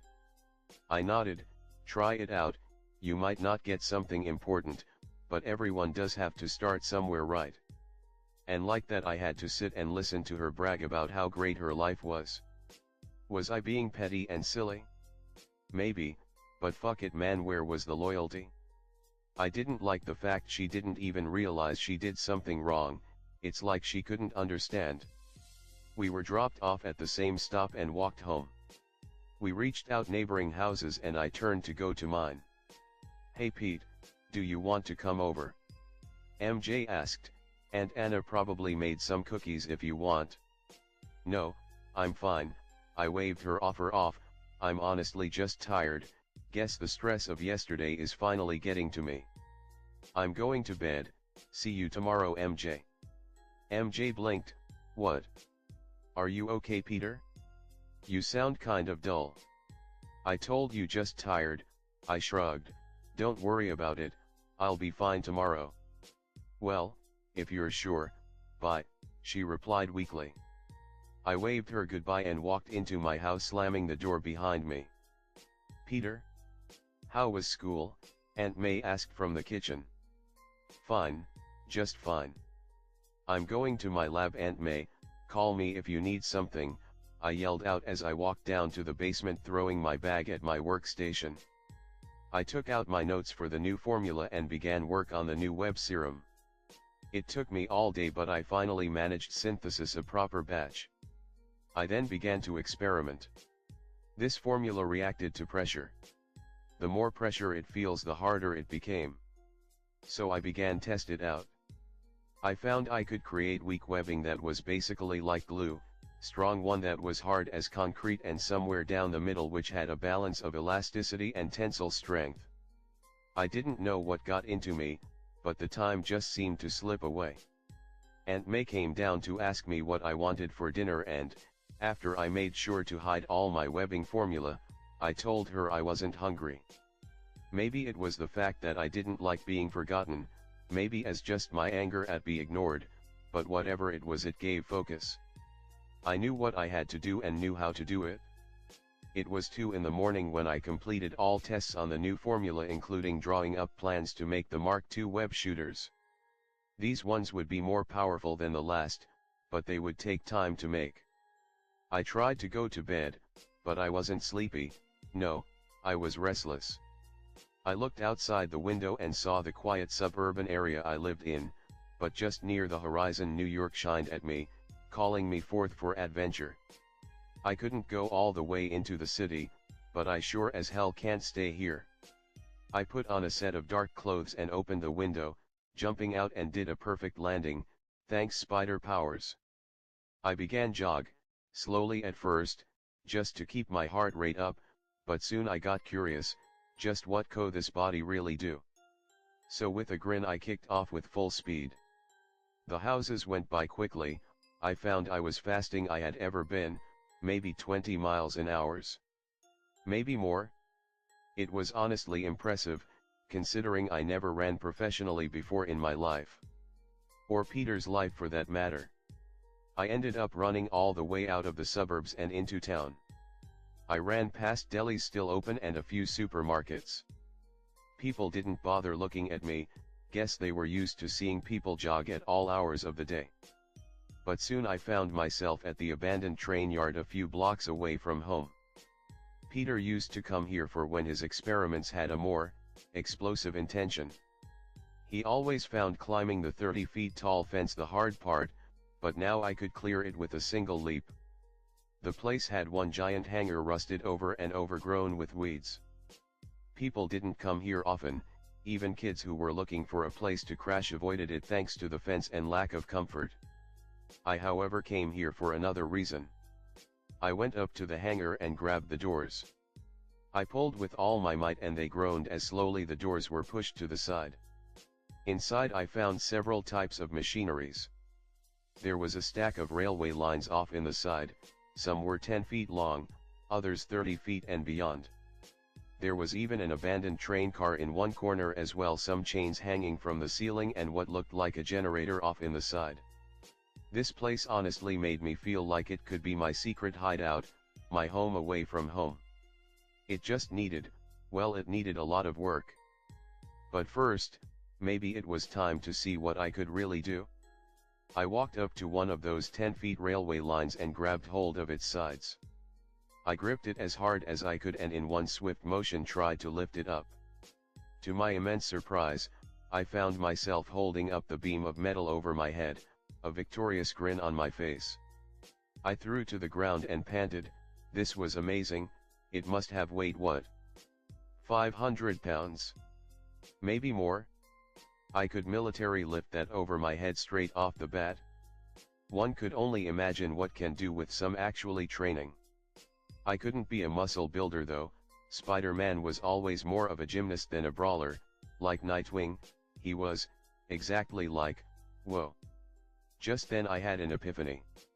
Who were the two most popular comic book characters in Marvel and DC? Spider-Man and Batman. They didn't have comic power or some kind of deus ex machina to give them what they need. Well, Batman did have his utility belt, but that's besides the point. Spider-Man and Batman were very much alike. They both suffered great loss which gave onto them a duty, for Bruce it was vengeance, for Peter it was responsibility for the powers he now possessed. They were also focused on small-time crime, while other heroes faced aliens and other shit. Batman and Spider-Man always seemed to stick to their cities. Sure, they would often venture out, but always came back. There were a lot of things different about them, true, their attitude, the fact that Peter was piss poor and Bruce was rich as balls. But there were a lot similar as well. They both mainly fought with their fists and minds. They were both highly valued despite being a slightly advanced human. Spider-Man did have his powers, but they paled when compared to those like Thor. Heck, even some of their villains were the same. Joker and the Green Goblin. Black Cat and Catwoman. Sandman, Clayface. The list went on. But I was starting to see a pattern here. Peter and Bruce were reflections of each other. One had powers to help him out while the other had his training and his mind. If I wanted to be Spider-Man, I couldn't just repeat what Peter did. No, I had to be better, I had to be superior to him. God, that makes me sound so much like Otto.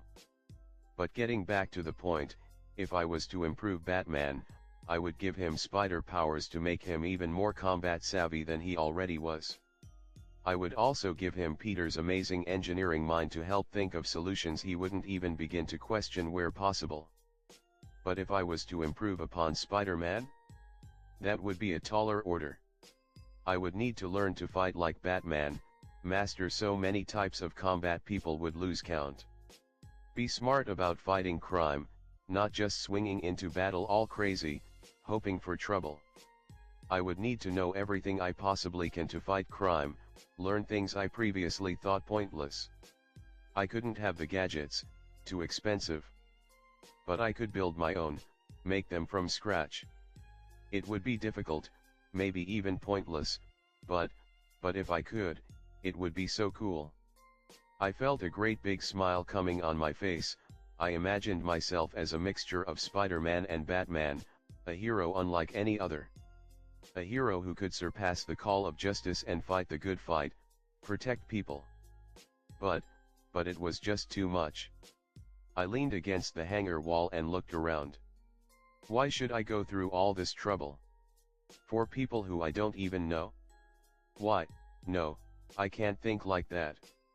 I remember what the battle between the Hulk and Abomination did. I need to be a hero, I have to be. I always wanted to help people, and now that I can, why should I be a mediocre hero? Why just be a wall crawler when I can be so much more?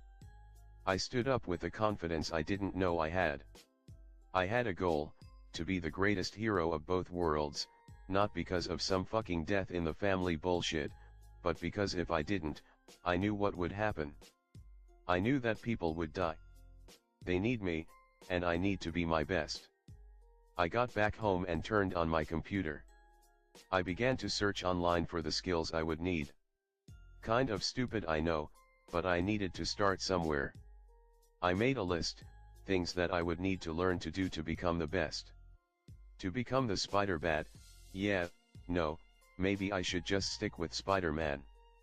I found a dojo that taught mixed styles of martial arts. Karate, judo, and taekwondo, each for a period of 2 hours, from 3 to 9 in the night. Usually people would register for one class, but I wasn't ordinary people. I wouldn't be able to start going out and saving people immediately. I didn't have a suit ready or my web shooters. I didn't even have a plan of attack. So I needed to be patient, to bide my time and learn, grow. Spider-Man wouldn't be born anytime soon, sadly. No, this will require patience. I would also need to learn everything. Mechanics, chemistry and physics would be my core subject to focus on. Maybe I should also focus on other things as well, like languages. With mind made up, I began feel sleepy. With a smile I went to bed. Strangely enough, that night I had a dream of bats and spiders. Needless to say, I woke up screaming for my mommy. The next day at school I tackled classes a bit differently. I had gone to the library before class and took out a guide to learning French. While the teacher taught us history, I snuck in bits of French. It was difficult at first, but after I began to actually think upon what I learned, well, things got a lot easier. Thank you God for giving me the mind of a genius. With Peter's advanced neural network I was able to learn a few phrases in French in a day. I won't be impressing any French supermodel passing by, but it was a start. I also began to pay more attention in class. I even bombarded the teachers with questions, asking detailed questions. They smiled in appreciation at first, but I think they came to loathe me by the end of the class. I ended up filling up several pages with notes. Good, no reason to remember all this in my head now and waste storage space. I didn't go home with MJ on the bus. Instead I took the train to Manhattan to visit that dojo I found last night. I told Aunt May and Uncle Ben what I was going to go before I left for school that day. Needless to say, they were surprised. Peter, why do you want to take such classes? May asked, worried.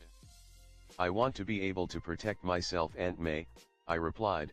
If I get into a tough situation I want to able to handle it. But Peter May let the boy do what wants. Ben spoke out with a reassuring smile. He wants to protect himself, and that's fine. Besides, it's a good thing that he's finally got himself a hobby. Not really a hobby, more like an agenda, I told myself, but nodded externally, yeah. Besides, life's getting kind of dull, I need something interesting to do. Surely you and MJ can figure out something, May suggested. No, she's busy with other stuff, I shrugged, no biggie. But I do want to do this, Aunt May, please. The woman met my gaze for the longest time before side relented. She warned me not push myself. I kind of lied and told her I wouldn't. I also told her classes were from 5 to 9, and it consisted of only one class, not 3 separate one. No need to worry hen more. I arrived at the dojo in Chinatown. People were already going in. I saw so many kids being dropped off by parents, it was honestly worrisome. Would this place even teach me anything? Or was this just a giant dump for money? I sighed. I was about leave in frustration when I noticed a sign down the road hidden behind a neon sign for a Chinese restaurant.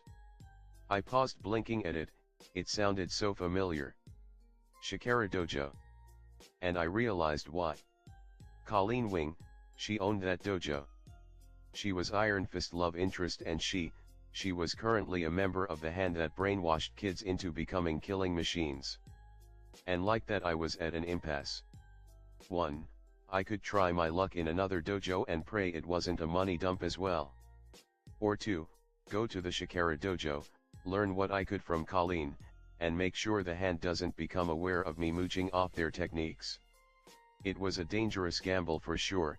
The hand were a league of assassin in this universe, ninjas that had no equal. It was crazy to think I could learn from them, but at the same time, Bruce Wayne in one universe learned from Ra's al Ghul himself. Fuck it, I want to be a ninja. But if they even think I'm joining their little clan, then they have another thing coming. I walked into the building and found a staircase leading to the first floor with a sign for the dojo. The place looked exactly like it did in the Netflix series, yellow hallways, and all. I found the dojo easily and stopped, peeping in to see students already in a uniform standing before Colleen, who I have to admit, looks so fucking amazing. She looked up and noticed me, nodding to enter, and with a gulp I did. I took off my shoes and walked into the dojo.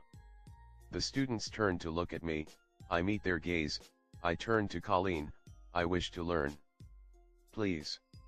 The female ninja smiled, you came to the right place. Though you don't really have to sound like you're in a kung fu movie, you know. I chuckled, rubbing my hair, sorry, nervous. It's fine, my name is Colleen Wing, and you are? Peter Parker. I put down my bag and took off my shirt, revealing the exercise clothes I had on underneath. Can I start now? Colleen looked impressed. No, not today. For today I want you to stand to the side and watch. Think you can do that, Peter? I nodded, sure. I sat down to the side, watched them closely. Right, now then let's begin. Colleen turned to her students. They went into basic movements of the blade. It seems she taught them kendo for now. Maybe more advanced classes learned ninjutsus and stuff like that. Maybe only the really advanced recruits were even considered for such a training. I needed to learn that as well. I need them to want me, and maybe I can leave them blinking how it all went so wrong. But for now I sat down and watched. I used Peter's amazing mind to break down the swings and the foot positions, understanding how it moves and why. I learned the various strikes by watching them move, and I even noticed their mistakes. By the end of the first session everyone there was sweating. Kendo was hard, it wasn't just swinging a sword. It also involved a lot of hand-to-hand movement that required stamina, though I don't think I'll suffer for it. Alright class, good work for today. I'll see you all around tomorrow, same time. Joey. Don't be late. I'll try, Sensei Wing.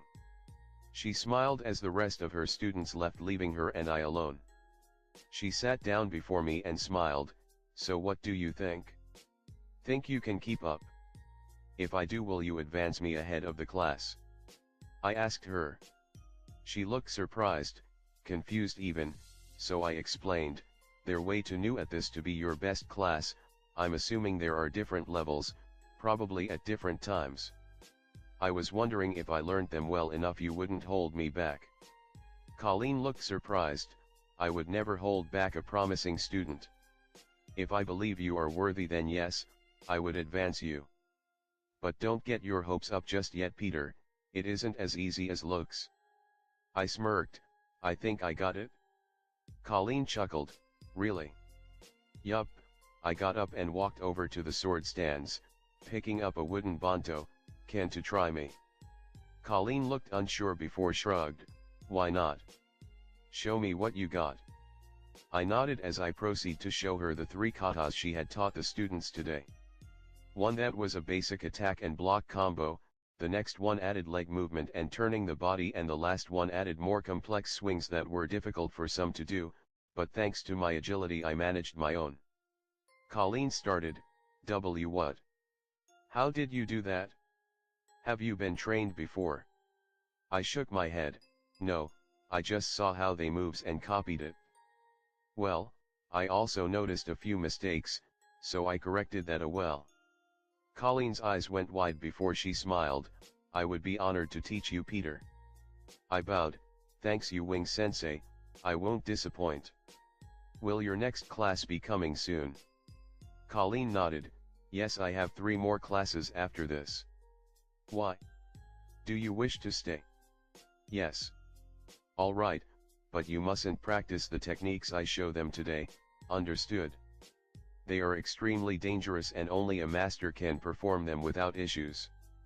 So no getting greedy, understood Peter? I smiled, wouldn't dream of it. I spent the next 3 hours watching students come and go. Colleen had pretty good system, to be honest.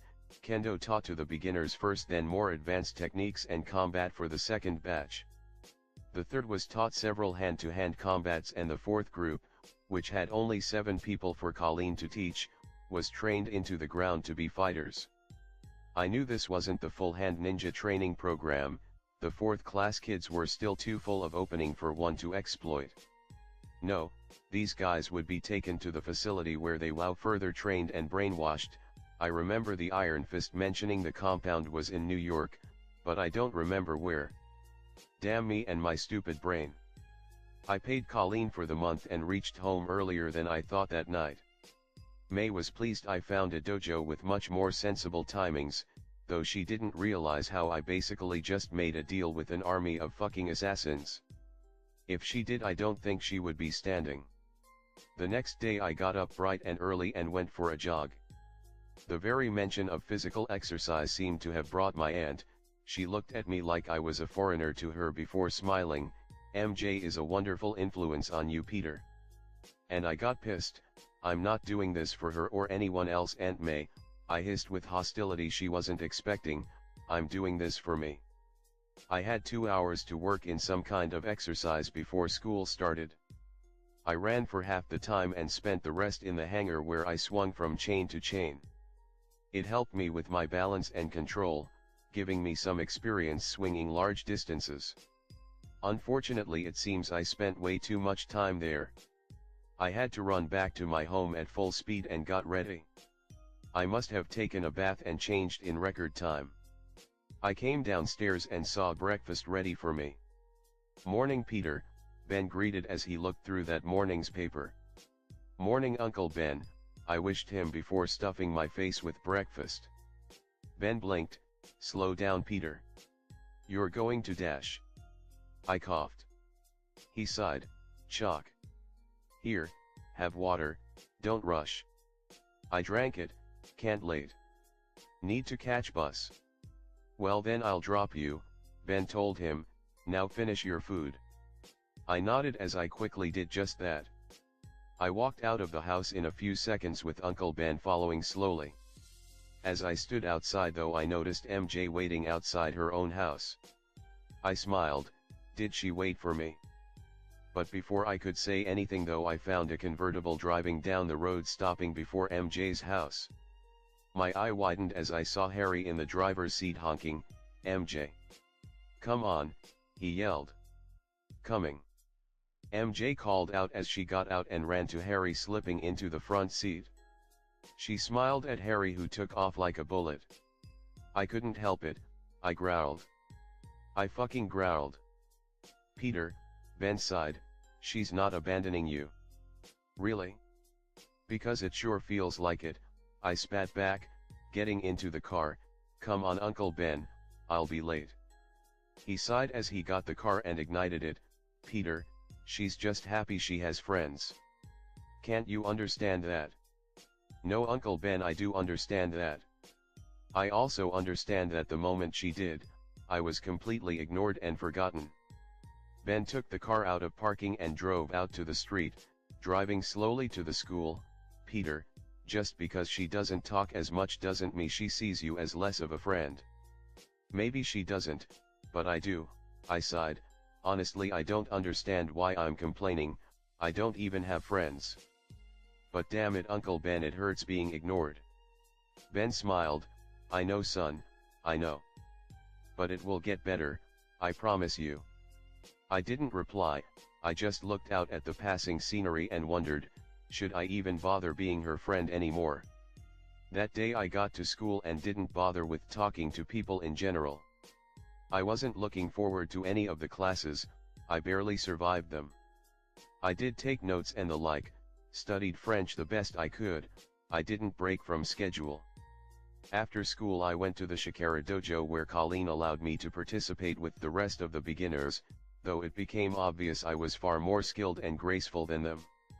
Spider powers for the win. I arrived at Queens via train, and as I walked out of the train station I heard some scream. My eye went wide, a mugging. I realized as I shot out the door like a bullet and looked around. I saw someone being pushed into an alley by 3 guys across the street. Wasting no time I put on my hoodie and charged. Your jewels and money, rich guy, or I'll fucking stab you where you stand. Okay, please don't hurt us, a man said, standing protectively before his girlfriend as 3 thugs stood around them with knives. Hey assface! I yelled out. The one closest to the street looked away, and connected his face to my boot, breaking his nose and sending him flying backward. Get him, the other thug yelled out as the last one tried to take me on. He thrust his blade forward, trying to rip my stomach open, but I managed to dodge them all, my spidey senses helping me to predict what was going to happen. Suddenly he roared and charged forward, trying to grab me, but I jumped over his head, landed on the other side and sent a kick into his back, then landed him on the ground. Before anyone could react I charged the last thug still standing and grabbed his knife. I got it to stick to my hands, pulling it out of his grip before throwing it away. What the fuck? My punch connected to his face so hard I felt his nose crack under the impact. He went flying back. I turned to the last thing getting up, kicked him in the stomach, hard. The air in his lungs got knocked out, he rolled around holding his solar plexus in pain. Thank you, the man replied. I didn't turn around, my face being obscured by hoodie. I looked at them both before running away as quickly as I can. I may not be a superhero, but a single skinny kid beating up and thrashing 3 thugs. Yeah right, like I can explain that. I got him that night with a smile. Oh, had a good day at the gym? May asked. It's a dojo, Aunt May, and yeah, I did, I smiled, remembering the muggling I stopped, the people I saved. I was right, if I actually knew how to fight I could be so much cooler. Well, that's good. Wash up, Peter, we're having your favorite tonight? Pizza. Oh, this day just getting better and better. Chapter 3, The First Case. It was over a week of my new training schedule when something happened that was even remotely interesting. It was Sunday morning when I woke up to Uncle Ben watching the news, which was reporting on how there was an accident in the Baxter building, resulting in a small explosion. To Uncle Ben that may not seem like much, but to me, it was fucking world-shattering. For a while now I assumed this was the Marvel Cinematic World, meaning only the movies would be included. But now, the Baxter building was home to a special group of people, Marvel's first family. The Fantastic Four. Holy shit. They're real. The moment I realized this I booted up my computer and searched for them. Reed Richards was young in this universe, just 25. Sue was even younger at 22, Johnny was a teenager at 16, Ben Grimm was 25 and Victor Von Doom was 30. It sounded like they were the ultimate version of the Fantastic Four, but it didn't feel like so. Reed was smart and very collected, and Doom was in fact ruler of his own nation at this moment. They were college batchmates, and by the looks of things on Doom's scientific accomplishments, he didn't value Reed at all, often mocking the man in his papers. I honestly didn't know what I should do at this point. I mean, they were the FF, was I supposed to help them? No, they can handle themselves. Maybe after I get a suit made I can introduce myself, but until they I'll stay put. So with that done I found myself enjoying a relaxing Sunday. I had no training, no homework of note, and best of all, Aunt May and Uncle Ben were going out in the afternoon to visit friends and would only come back late at night. I needed to take advantage of this, and I will. But first things first, a costume. I felt silly trying to be Spider-Man without a costume, so I started to browse through eBay to find one. Honey wasn't surprised to be completely horrified at the choices I had. They were all so disgusting. Fucking hate these things. Can't I just get armor? Oh wait, I'm poor. Forgot about that. But that didn't mean I had to be fucking stuck with shitty looking spandex. I bought two, one red and one black. I wasn't a big fan of the whole red and blue classic costume, and if you didn't figure it out, I'm going for the whole, superior Spider-Man thing. So black and red it was. The costume would arrive in few days, good thing too, gave me time to learn how to stitch. It took me most of the morning watching videos upon videos on how to stitch on YouTube, but I did it. It was a very brain-numbing job, didn't really involve heavy thinking, so it was an easy concept to grasp. When May and Ben left for the day, I went to my room and changed into a nicer set of clothes and went out. I didn't want to be stuck in one house all day, plus I was near New York, the greatest city on earth. I had to explore. I took the train into the city and sighed as I enjoyed the sights. I know I may be giddy like a tourist, but I didn't care. This place was so amazing. I walked down to Harlem, curious to see what it was like now. Needless to say, was a wreck. People were still cleaning things up, apparently the military did what they could, but the party was still huge. Debris was still being cleaned away, people were volunteering, a new organization called Rebuild Harlem was on the scene. My curiosity now satisfied, I left the place, knowing it was in good hands. But as I passed through the Apollo Theater, I looked around and noticed the road was still cracked. This was where they first clashed, and when I looked down the road I could see the crater where Bruce landed and transformed into the Hulk. I grew curious and walked over there. People were told to keep back, but obviously no one listened. People were taking pictures and such, but now all the attention the hole drew was gone. I found myself staring at it in silence. I was about to leave, when I saw something under a rock. I walked into the hole and carefully lifted the heavy stone, and there it was, a brownish stain. Blood. Hulk's blood. I immediately knew this was dangerous. Not only was it extremely volatile, but it did some funky ass shit. I remember people were mutated when exposed to it, some guy grew super smart when it seeped into his head, so what would it do to me? I was curious. I wasn't going to inject myself with it, but I wanted to know what it was. I took the rock up and put it in my pants. It was around the size of my hand, not too big. I left Harlem quickly and stuck around the city for another hour for lunch. Soon I was back home in my basement lab holding the blood-soaked stone.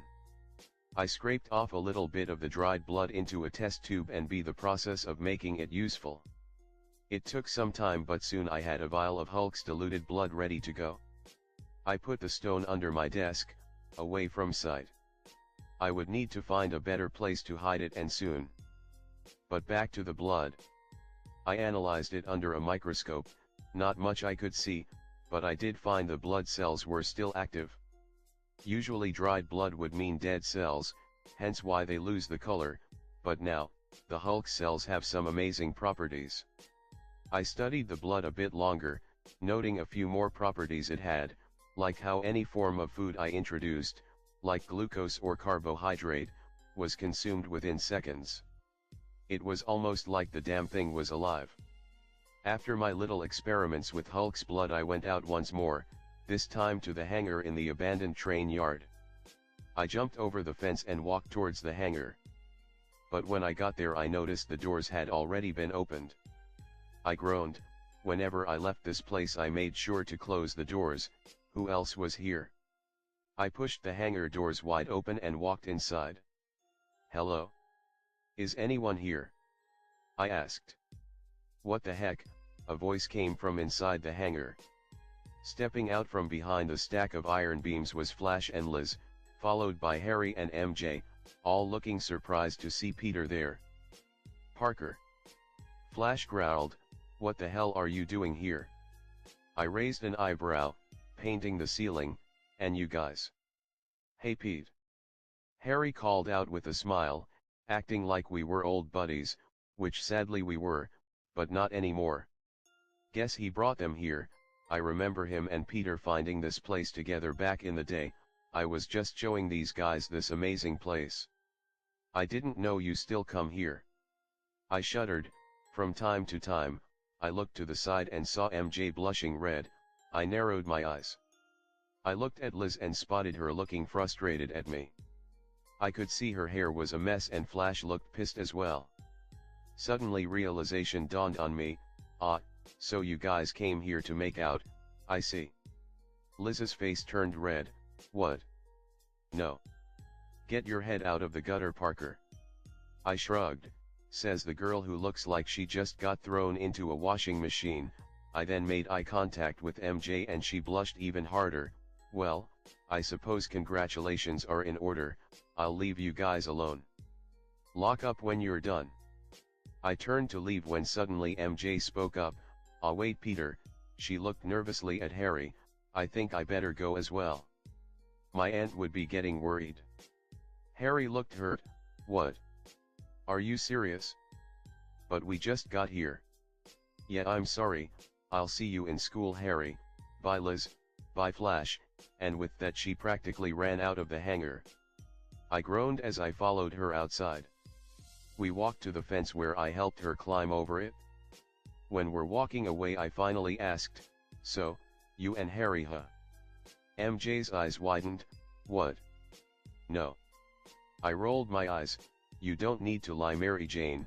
I don't personally care who you are with, it's your business, not mine. MJ looked away as we walked back to our home. I honestly didn't want to go, but MJ looked kind of shaken up. I couldn't help wonder if something happened between her and Harry. He thought I wanted to make out. MJ spoke up finally. I raised an eyebrow. Oh? And why did he think that? MJ shook her head. I don't know. Mary Jane, did he try and force something? I asked. What? No. He didn't do anything. It's just, she looked ashamed. I guess I must have seemed interested. It's my fault really, I'll apologize to him tomorrow. I looked at her, so beaten and hurt. Nothing like the amazing girl I meet the first week I was Peter Parker, none of the life or joy. I was honestly horrible to watch. Don't apologize, I spoke up, gaining her attention. She looked up curiously and I explained, he hurt you, tried to push the boundaries, don't apologize to him. Make him say he's sorry. He was a friend, or something like that.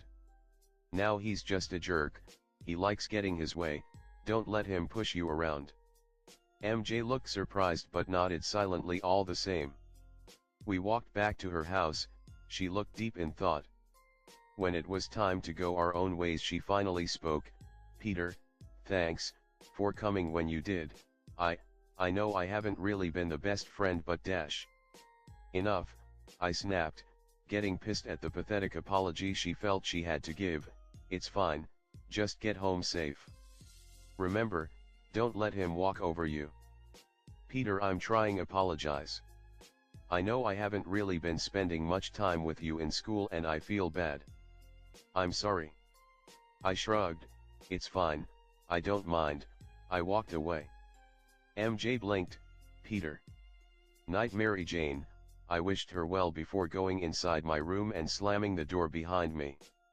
I wonder if I was being hostile, heck I didn't even call her MJ. But it hurt, it fucking hurt and, fucking teenage hormones. The 2 weeks went by quickly for me, too quickly. I had training, the few times I snuck into the train yard for an impromptu workout, learning as much as I could and then making the Spider-Man costume. Colleen really began to push me the second week onwards. She realized I could probably become one of her most gifted students.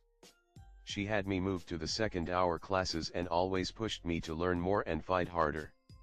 I never used my full strength, but I was beginning to see why the Hand trusted her to teach possible future recruits. School was dull, Whenever I had a lesson I found pointless, or if it was something I already knew, I took out a book to learn something else. I was passable in French now, I could probably hold up a conversation, so now I decided to pick up Spanish. I did read up on a lot of Reed's theories though, they were simply fascinating. They spoke of different dimensions and the ways to access them. I already knew this, considering I came from another world, but it was still amazing to see such scientific evidence for it. I knew I was never going to be as smart as Reed Richards. I can't build a teleporter in my garage with a few spare parts lying around. No, but what I can do is be a practical and sane mind. Scientific inventions wasn't the only form of genius. My personal training session in the training yard became more of a challenge than anything else. I wanted to push my body to the limits, see how far I could jump, how much I could carry, how flexible I was, how good my balance was. I was slowly improving myself, slowly, but surely. And thanks to my advanced regenerative powers I could recover from strenuous exercise the very next day. Talk about a cheat code. And then finally came my costume. I was similar to the classic costume, except instead of blue I used black. I had to stitch on the webs for the costume. I cut up parts of the black spandex suit to sew into the red portion and create the patterns needed. I used parts of the bottom half of the red suit, not in use, to make gloves and leg coverings with a sole pad sewed into the bottom. The suit was a two-piece, the top half mainly red with black bits worn into the sides and back. The bottom half was black with red shin-high red feet coverings. I had to work on the Mac a bit, make it less face-hugging, cutting out eye holes and putting in lens of an old pair of glasses. When I put the suit on and looked at myself in the mirror I gasped. In complete honesty, it was shit. It looked pathetic. Like a child drew it on a piece of napkin. The stitches were wrong, the measurements were horrible. I wasn't a master tailor, overall it has been a waste of time. I threw the costume under a loose floorboard, a secret compartment where I stored sensitive items, like the rock containing the Hulk's blood. I honestly didn't know what I should have expected. I don't know how the original Peter would have made his costume, but I'm shit with a thread and needle. I can't make my own costume, so for now, I'll just keep working on my web shooters. Speaking of which, they were coming along great. I managed to fix up a bracelet-like bands to use as my new shooters. The shooters themselves were the important part. I made a knob on the top that could be used to adjust the web pressure, thereby giving me different types of webbing. The process of making them itself was difficult, no doubt about that, but it was worth it. It was the weekend again and I found myself traveling to the Shikara dojo by train. Usually I had the weekends off, but it seems Colleen had other ideas. She told me to be ready for a more practical training exercise, whatever that means. As I walked towards the now familiar building I noticed a few of my fellow students standing there waiting for something. I noticed one in particular, Marcus, a black kid that I remembered seeing in the Iron Fist TV show. One day he is going to join the hand, but for now, he's just a kid. Peter, over here, Marcus called out. Hey Marcus, I nodded. Hey all, the others simply nodded to acknowledge process. Does anyone know what this is all about? Sensei didn't tell you, asked girl named Agatha, who we called Aggie. I shrugged. She just said it's going to be an interactive training session. Okay, so basically here's the deal, we're going to basically mug her, Marcus explained. I blinked. Crazy person, say what now? The kids laughed as Marcus explained. Colleen was teaching them real-life skills, and apparently that included training kids to gang up and attack someone. They all thought it was just some basic stealth and teamwork building exercise, but I knew the truth, it was training for when became members of the hand. They were being trained to assassinate people. So where is Sensei? I asked. Sensei Wing is hiding, she's somewhere in the city. It's our job to find her and get the jump on her. Basically our job is to grab her blade and run away before she can catch us and get it back. We are supposed to find out way back here, and if we do that, we win. I could see it now. In the future the mission won't be hide and go seek, it would be locate and terminate. And the running back to base would be running to an extraction point. Truly the Hand were a sick group of people, smart, but sick. We waited for another hour for more people to show up before we split into groups. Usually it was up to you to find a group to travel with, but since I was still fairly new at this and inexperienced, I got to tag along with Marcus, a kid named Brandon, and Aggie. We four decided to check the surrounding areas for clues. Most of the other groups went in random directions, but Marcus decided to check her favorite hangout spots first. We ended up wasting an hour of our time. By point Colleen could have been in Harlem, downtown, or even Queens for all we know. But then I got an idea. I asked myself, how would Batman do it? How would he track the Joker? And I got an answer. I would think like him, so I did. I thought like Colin. What was her objective? To train her students. So that means she'll be close, maybe somewhere open and where a woman carrying a katana can be easily spotted. This would also remove chance for her students to hide and getting the jump on her. So a park, mostly likely Central Park. Not that far away from Chinatown, and she must have had so much free time she would have made it easily. But where in Central? Where can she hide and yet fight given enough time? Where can she fight without having people try and stop them because they didn't realize this was training? I opened my phone, pulled up a map.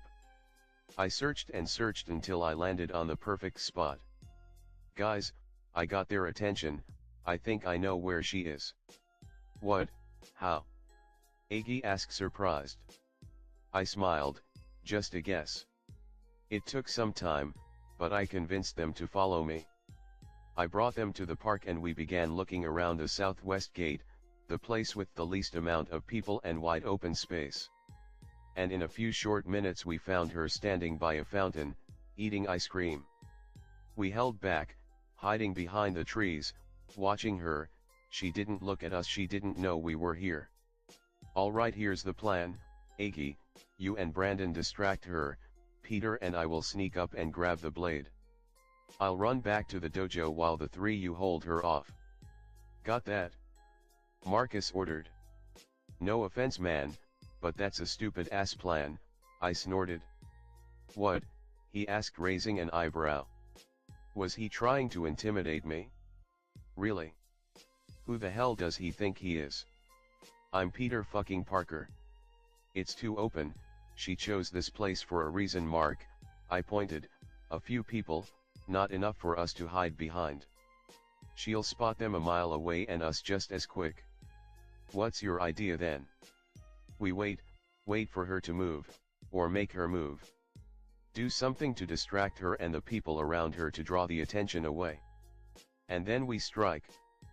Peter, no, that will never work. The moment we do that she'll be on us. Brando shook his head. We go with Mark's plan. Yeah, I'm with Mark on this, Aggie, I agreed. I glared, then good luck doing it without me. Peter, this supposed to be a team exercise. Marcus hissed, we need you with us. No, it's a stupid plan, Mark, and it will not work. Listen to me. We have to distract her first before anything else. No, Peter, we've been over this, the boy sighed. Fine, you want to come, you don't have to. Come on guys, we can do this ourselves. The other two nodded as they got into position. They looked so confident, so determined. I give them 5 minutes. 6 minutes later. Colleen chuckled as she walked away from the fountain with 3 of her students limping behind her. Did you really think you could have rushed me like that? Come on guys, think. We almost had you, Brandon grumbled. Almost isn't the same, Colleen smirked. You needed to be smart about this. You should have distracted me first, then tried to grab the sword. Teamwork is important guys, but so is forethought. Heh, funny, that's Peter said. Guess we should have listened, Marcus grumbled as he rubbed Orr's shoulder. Wait, Peter was with you. Colleen asked surprised, where is he? Why didn't he fight? He called us ideas stupid and refused to join in. Aggie sighed, guess he was right. Wait, he said it was stupid. Colleen blinked as she walked under a bridge, following the road that lead to the nearest exit. Maybe I should have a talk with him. Maybe, Marcus nodded. As they walked to the other side of the bridge though, Colleen saw the shadow of a person leap down. She stopped in surprise as I landed before her, stepping back in shock. I didn't let her recover. I grabbed the strap of the katana around Colleen's body with one hand and kicked her in the stomach, sending her flying back as I pulled the sword over her head. I looked at the other kids and winked. In this case, you three were the distraction. I turned, and ran. Marcus' face dropped, so cool. Colleen got up, her stomach hurt as she held in pain, but at the sight of me running away with her sword must have ticked her off. She got back on her feet, chased me, yelling, "Get back here." Marcus and the others began to run now as well, trying best to slow Colleen down, but our teacher wasn't to be underestimated. She threw off their attacks and continued chasing me. I turned around and grinned, now this is training. I ran out of the park and across traffic, not stopping for the signal. People yelled at me but I paid them no mind. I ran down an alleyway and saw a fire escape leading to the rooftop. Time to take this chase skyward. I jumped onto the first floor sky escape, just as Colleen and the others managed to catch running into the alley as well. They watched in awe as I ran up to the roof and began jumping from building to building. "Peter, get back here!" I heard her yell. "Make me!" I cried back. It took me an hour to get to Chinatown, a freaking hour. I landed on the roof of the building that owned the Shikara dojo and climbed down the side. I was panting now, guess even I had my limits. But 1 hour of constant running? Not half bad.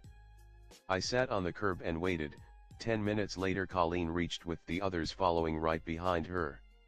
They were all drenched in sweat. I stood up and grinned holding up the sword. Guess that means I win. Colleen smiled. Okay, yeah, you win, just, let me catch my breath. She and the others collapsed on the building steps. "Peter," Marcus spoke between pants, "next time, we'll do it your way." I grinned, "Sweet." "You kick like a mule," Colleen groaned holding her stomach. "I swear it's like you kicked the lunch out of me." "Sorry," I winced, "I may have gone a bit overboard." "Yeah, just a bit." Eventually all the other students arrived as well. Colin told them my group and I had won and we then went into detail about how we found her. "Honestly, it was Peter's idea," Brandon admitted, "we just followed him. He was also the one who jumped Sensei."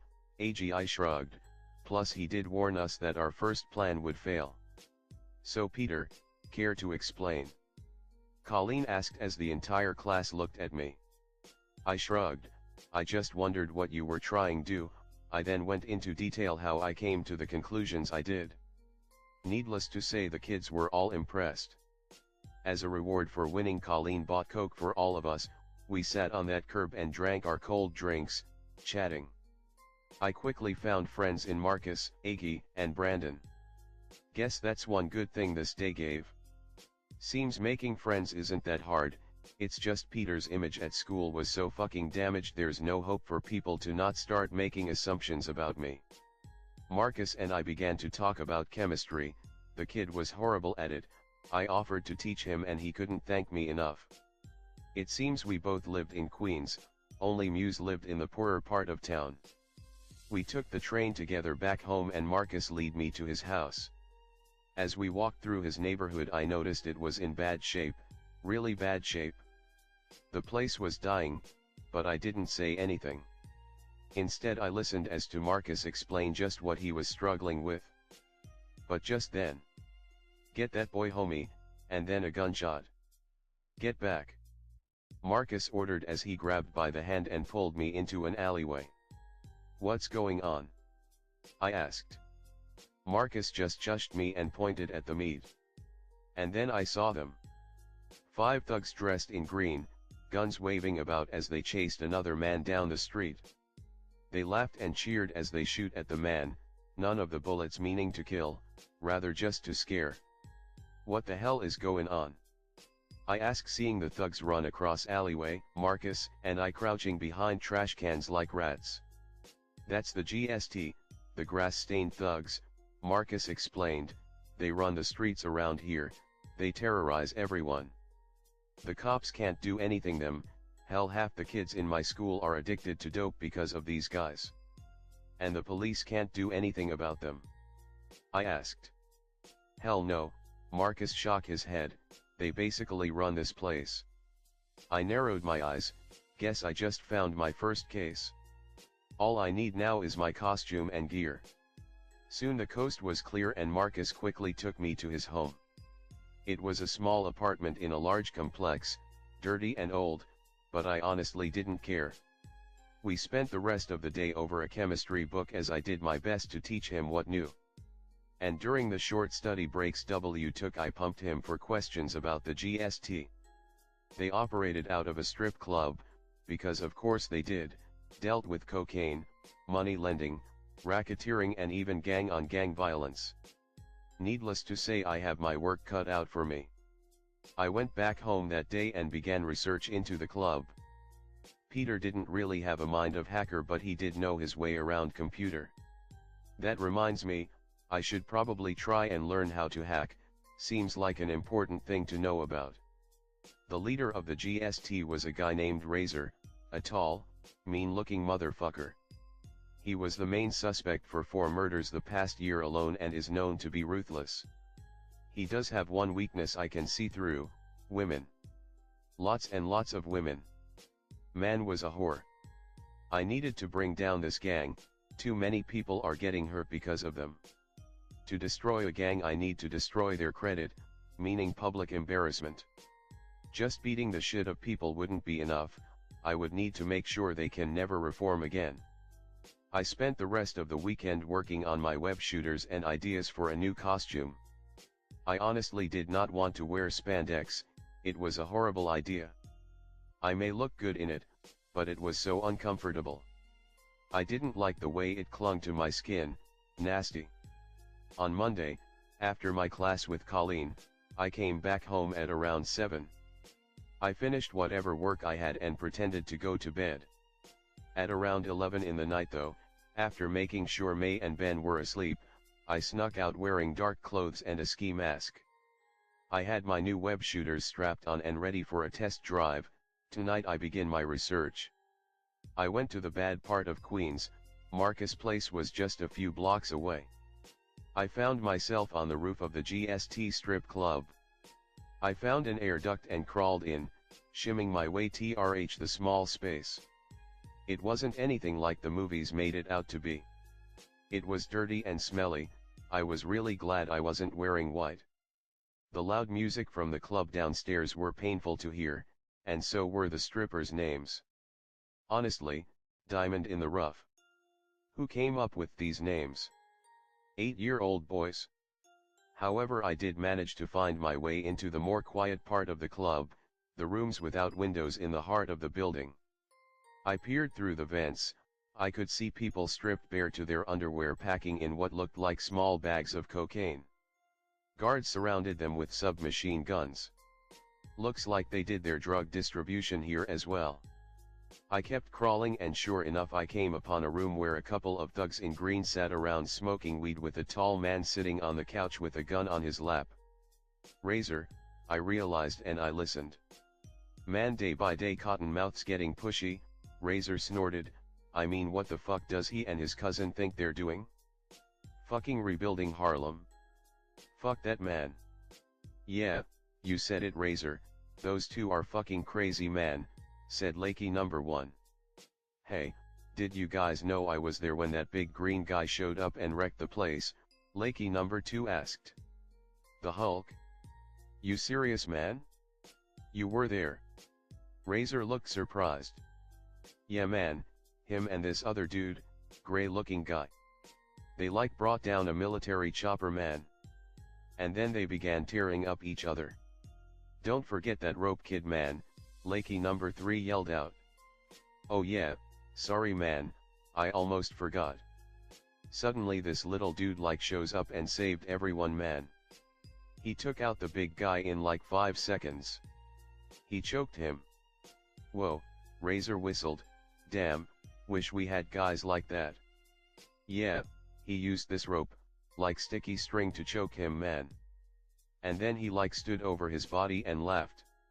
It was fucking psycho, man." I rolled my eyes. I so don't do a psycho laugh. Well, I don't usually do it out loud. Maybe in the privacy of own head. "Alright, enough of this shit," Razor grumbled, getting up. "That fucking Mexican expects the drugs tonight. We need to pack up the shit and move. You guys ready yet?" "Almost, boss, maybe just a few more minutes," Lakey number 1 replied. "Great, show me," Razor spoke as he and the others left the room, switching off the light. I quickly shimmied in reverse and followed him into the drug packaging room. Razor yelled a lot and got his people moving. The moment the last box was packed, they all moved downstairs and I needed to get out well. I climbed out onto the roof, sighing into the cool night air. I ran to the roof edge and found a large van parked in the back. Razor and his crew put the drugs in there and got on. They even took off into the night and I knew I had to follow. I took a running start and leaped off into the air. I clicked the shelters and shoot a webney across the street, swinging across the road. The wind howled at my ears. It suddenly became too cold for me. I didn't understand how Peter managed to swing in the cold night wearing nothing but spandex. Maybe thermal underwear? I followed the van via rooftops to the harbor. They stopped before a warehouse, number 153, and waited for the doors to open. The moment it did, they drove in, and I snuck in by opening the skylight and crawling along the wall, sticking to shadows. I saw a Mexican man in a nice suit waiting for them. A suitcase by his side and guards around him. Razor got out of the van, men loading out the drugs. "It's here." "I'm sure," the Mexican spoke with a hint of an accent. He handed Razor the case. "Your payment." Razor opened it and examined the money. "All right, we good." The kingpin would like to extend his gratitude. It was very hard to get the medicine we needed into the city, what with the army crawling all over Manhattan. I gasped softly. "The kingpin? Already?" The first crime group I follow and land up in the middle of one of Kingpin's deals. Fuck me. I took out the camera and began to film the scene before me. If I ever fight the Kingpin, this will be great evidence to put him away. And if a certain blind lawyer is willing to help me, then all the better. Keep giving me cash and I'm a happy fish, amigo. Razor grinned. "Anything else?" "The next shipment." Same time, Razor shrugged. "Oh, and I want double." The man sighed. "Mr. Razor, we are already paying you 3 times what this stuff is worth. Take it, or leave it," Razor spat. Or else I'll sell to someone else," Razor smirked. I heard Cottonmouth got his hand on some dough, maybe he could help me out. The man in the suit sighed. "I really wished you hadn't said that." "Very well." The snapped his fingers. Suddenly his men aimed their guns at Razor and in seconds tore him into pieces. I had sure to keep my fingers steady to not shake the video, though I was shocked to my system. They killed him. Just like that? The GST gang member couldn't do a thing. Before even one of them could drop the CE of drugs they carrying and draw their weapon, Razor was dead and the steaming nozzles were pointed at them. "Next time, don't be so greedy," the man spat on Razor's corpse. He turned to the people staring at him. "How's in charge now?" Lakey number 3 stepped up. He gulped. I expect the shipment to be delivered at the time next week. Any mistakes and, well, you already know." He walked away with the drugs, leaving behind the money and the corpse. GST and I got out of that warehouse as quickly as we could. And while they ran away, I sat on warehouse rooftop stunned in school. I watched the video I captured as it played over again. They killed a man, in cold blood they killed a man. I pulled up my mask and puked. I couldn't handle the sight of blood, and a dead body. That was a first for me. But now the question was this, what to do with the video? Keep it? Destroy it? Would it even do any good? Could even be useful? I don't know, but I knew one thing, this world I was trying to challenge was a ruthless one, and one misstep, one mistake, and everyone I love could be dead. I went back home as fast as I could. Not really sure what to do. But as I snuck around in the trees trying to get home, I noticed Harry talking to Mary Jane in the side of her home. Her window was open, guess she snuck down to meet him. I don't understand, Harry growled, why won't you be with me? Mary Jane looked hurt. I told you, Harry, I just don't like you that way. What do you mean? I am not rich enough? Or fucking handsome enough for you? It's that, Harry, I just dash. Is it Peter? He snapped. Mary Jane paused. Hell, I paused, my brain stopped working.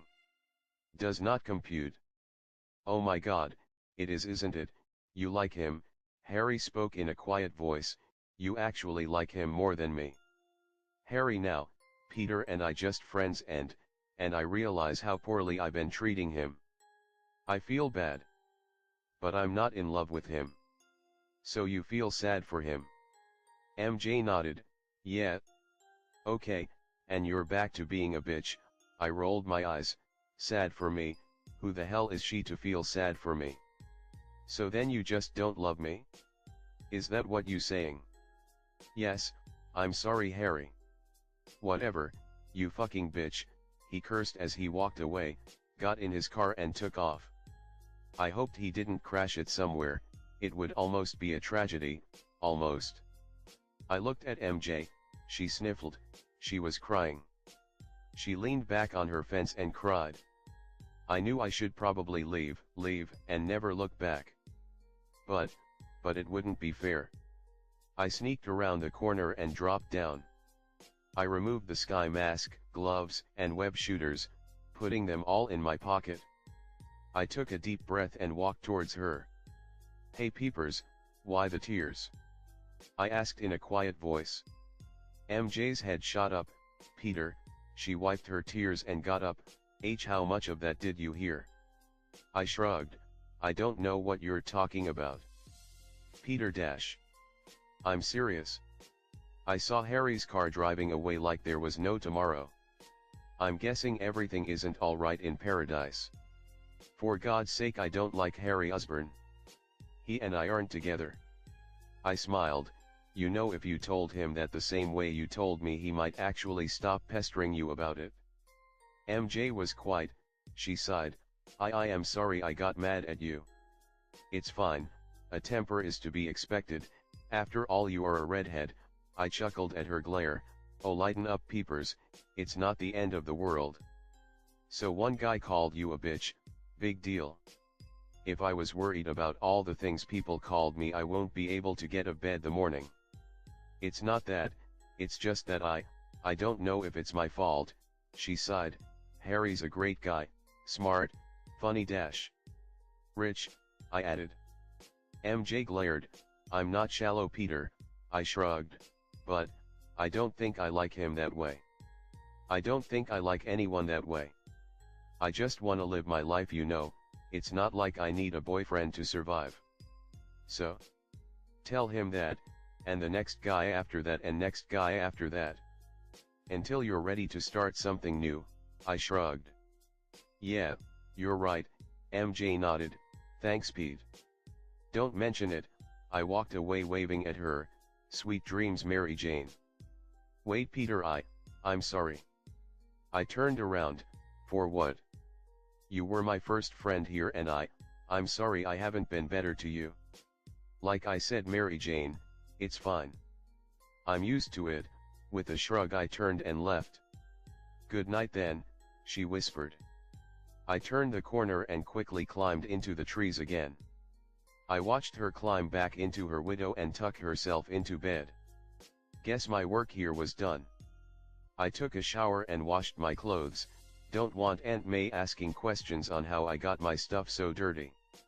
As I went to bed that night I stayed up wondering just what I'm supposed to go now. The Kingpin wanted GST running so that they could get him his drugs. The GST hated his guts and wanted free. A gang war will cost people's lives? How do I defuse such a situation?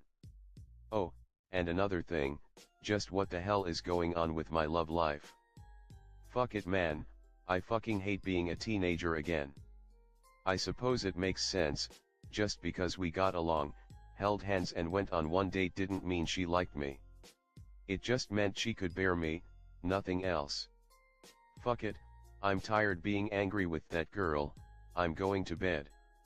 The next day was school as usual, though I did notice a few things had changed.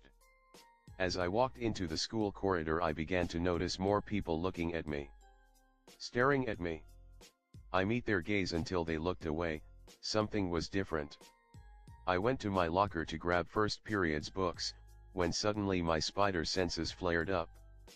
I could feel a ball coming towards me, I ducked immediately causing the ball to bounce off my locker door harmlessly. I turned around and saw Flash and Harry staring at me in surprise.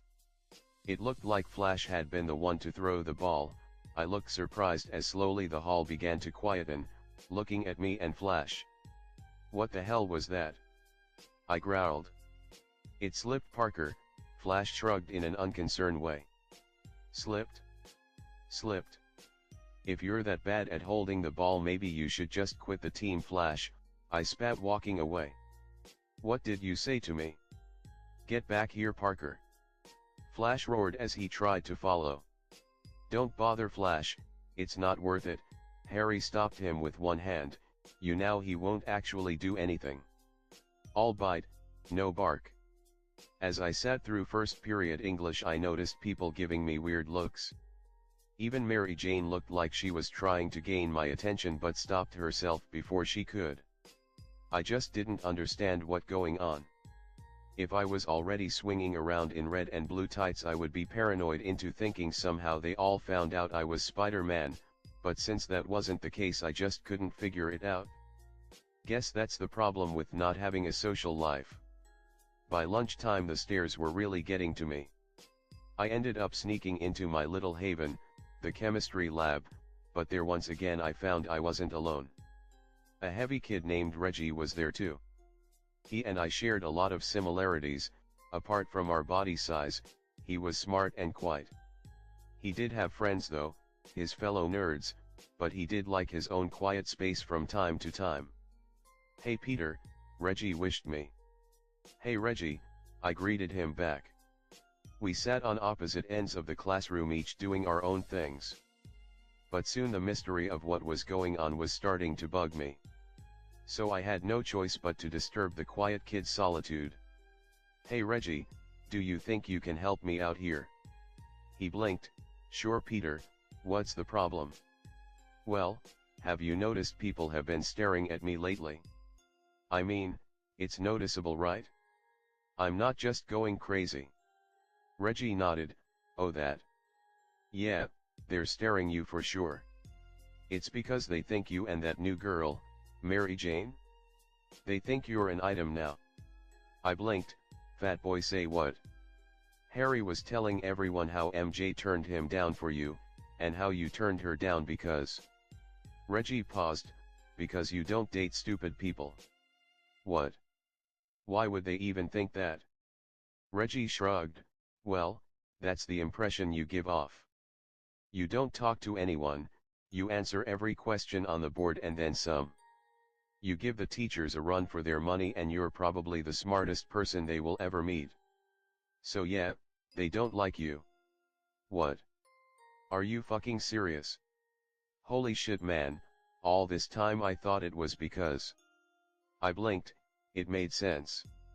If I went to school with a kid as smart as Peter Parker I would be careful around him too. And if it was a child like Bruce Wayne? I wouldn't even walk in the same corridor as him. I thanked Reggie for his input, and I walked out of the chemistry lab, my head spinning. Honestly it was weird, people kept staring and now that I knew why I found it strange.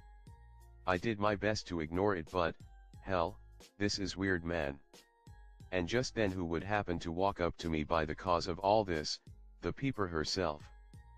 "Peter, we need to talk," she spoke, Liz Allen following behind her, glaring a hole into my head. "Ah, sure, what about?" I asked. "It's Harry, he's told everyone that we are going out," she admitted, looking sorry. I pretended to be shocked. "What? Really? Oh, I'm so sorry, Mary Jane, I didn't expect he would do something like that." "Yeah, so look, wait, are you making fun of me?" I grinned. "Yup. This isn't the time for jokes, Parker," Liz snapped. "Harry's actually trying to get people to make you miserable." I shrugged. "Yeah, and what's the worst he can do? Have the entire football team beat the shit out of you? I have amazing stamina, I'll just run away." I shrugged. I turned to the nervous-looking MJ and sighed. "Honestly, it's fine, MJ, I'll be fine." "I'm sorry, Pete, I swear I'll try and get him to back down, but I'm sorry." Yeah, it's fine," I shrugged and walked away. Liz looked a little pissed at the casual dismissal but didn't say anything, simply grabbing MJ and walked away. I honestly didn't know what the big deal is. So the rich boy got anger issues, big fucking deal. Unless he's got a glider, a goblin mask and jacked up on goblin formula, he isn't even on my radar. What I was interested in though was bringing down the GST, and the wear more important than some stupid school drama. As I opened my locker to put my books away, my spider sense went off. I jumped to side as foam exploded from my locker. I looked inside and found my locker covered with foam. "Damn, Parker, guess you lucked out on that one, huh?" I turned to see Harry scowling at me. "Yeah, I guess, I don't suppose you saw who did this?" "No, sorry man. Can't say that I did." "Of course you didn't." I glared at him, slamming my locker shut. I walked away growing, "Okay, so maybe I should take this a little more seriously." Chapter 4, The Spider's Bite. "Open those fucking crates and unload them. We need these ready by tomorrow." I snapped picture after pictures, more than enough to serve as evidence, I hope. I couldn't personally get involved with the Kingpin's business, but if these guys lost their shit because the cops were tipped off about them from an anonymous source, then that was good enough for me. I looked down from the rafters safely hidden in the shadows. I took pictures with my camera of the people down there and the crates. It was Sunday night. Tomorrow was when the new leader of the GST, Bubbles, was to meet Kingpin's men to deliver the drugs. I had been following them all week, finding any all and weakness they had snooping inside that strip club for so long I knew all the songs by heart. And then, I found it. This warehouse. It was the place where they brought in their drugs and how they transported it into their buildings to then be further cut down and sold on the streets. I have been casing this place for 3 days, and finally I had them. I wasn't a glory hog, I worked better in the shadows where people didn't expect me. I wasn't fully prepared to take on the world just yet, I needed time. So until then the only way I'm going to be helping people is by being a spy and a nosy teenager. It took them an hour before everything was complete. Most of them left after that, posting guards outside the building to keep it safe, with the inside practically empty, etc. One guy with a flashlight. Arrogant sons of bitches. I crawled along the wall towards the main office that overlooked the entire warehouse. I dropped down before the door and reached into my pant pocket, grabbing the locking picking kit I put together. Yeah, that's right, I know how to pick locks, jealous. I opened the door easily with a quickly twist and walked into, closing the door behind me and locking it. I looked around the office, it was bare, nothing but files upon files of paper. I looked through the folders, all of them, I was looking for something specific. Last time I was here I saw Bubbles writing down records of the money GST was making off of Kingpin, meaning the idiot had a paper trail. All I needed to do was find it. I looked around the place but couldn't find the book. Wait, what am I thinking? It's probably hidden somewhere. Alright, if I was a super important book, where'd I be? I looked everywhere, behind paintings, inside locked cabinets, and even underneath the table. I was just about to give up when I heard a groan. The floorboard felt like it was going to snap under my weight. Bingo! I pried open the floorboard and found a safe underneath. It was a dial knob lock, the kind I had in school. And luckily for me, Peter had to find ways to unlock his locker whenever Flash or someone else broke in and changed the combination to make life difficult. I put my ear on the safe and listened. With gentle prodding I slowly unlocked it piece by piece until... clink. I grinned. Bingo. I opened it and lo and behold, there was the book. I checked the safe for booby traps just to be safe, and wouldn't you know it, there was tripwire attached to its back. I managed to prod it out without engaging the all-reams, locked the safe and put the board back. I took out the book and looked it over, pages upon pages of information regarding shipments and tracking money payments. I had them by the balls. I couldn't take photos of the pages, no, sadly people would notice. I needed to take the book and scram, I had to make my move, now. Luckily, I had planned for that. I managed to sneak out of the warehouse and into the open air. I swung away with the book tucked into the trim of my pants. Once I was safely away, I took out a burner phone I bought today morning and dialed in a number I had memorized. It took me a long time to find this number, I had to break into a police precinct to do so.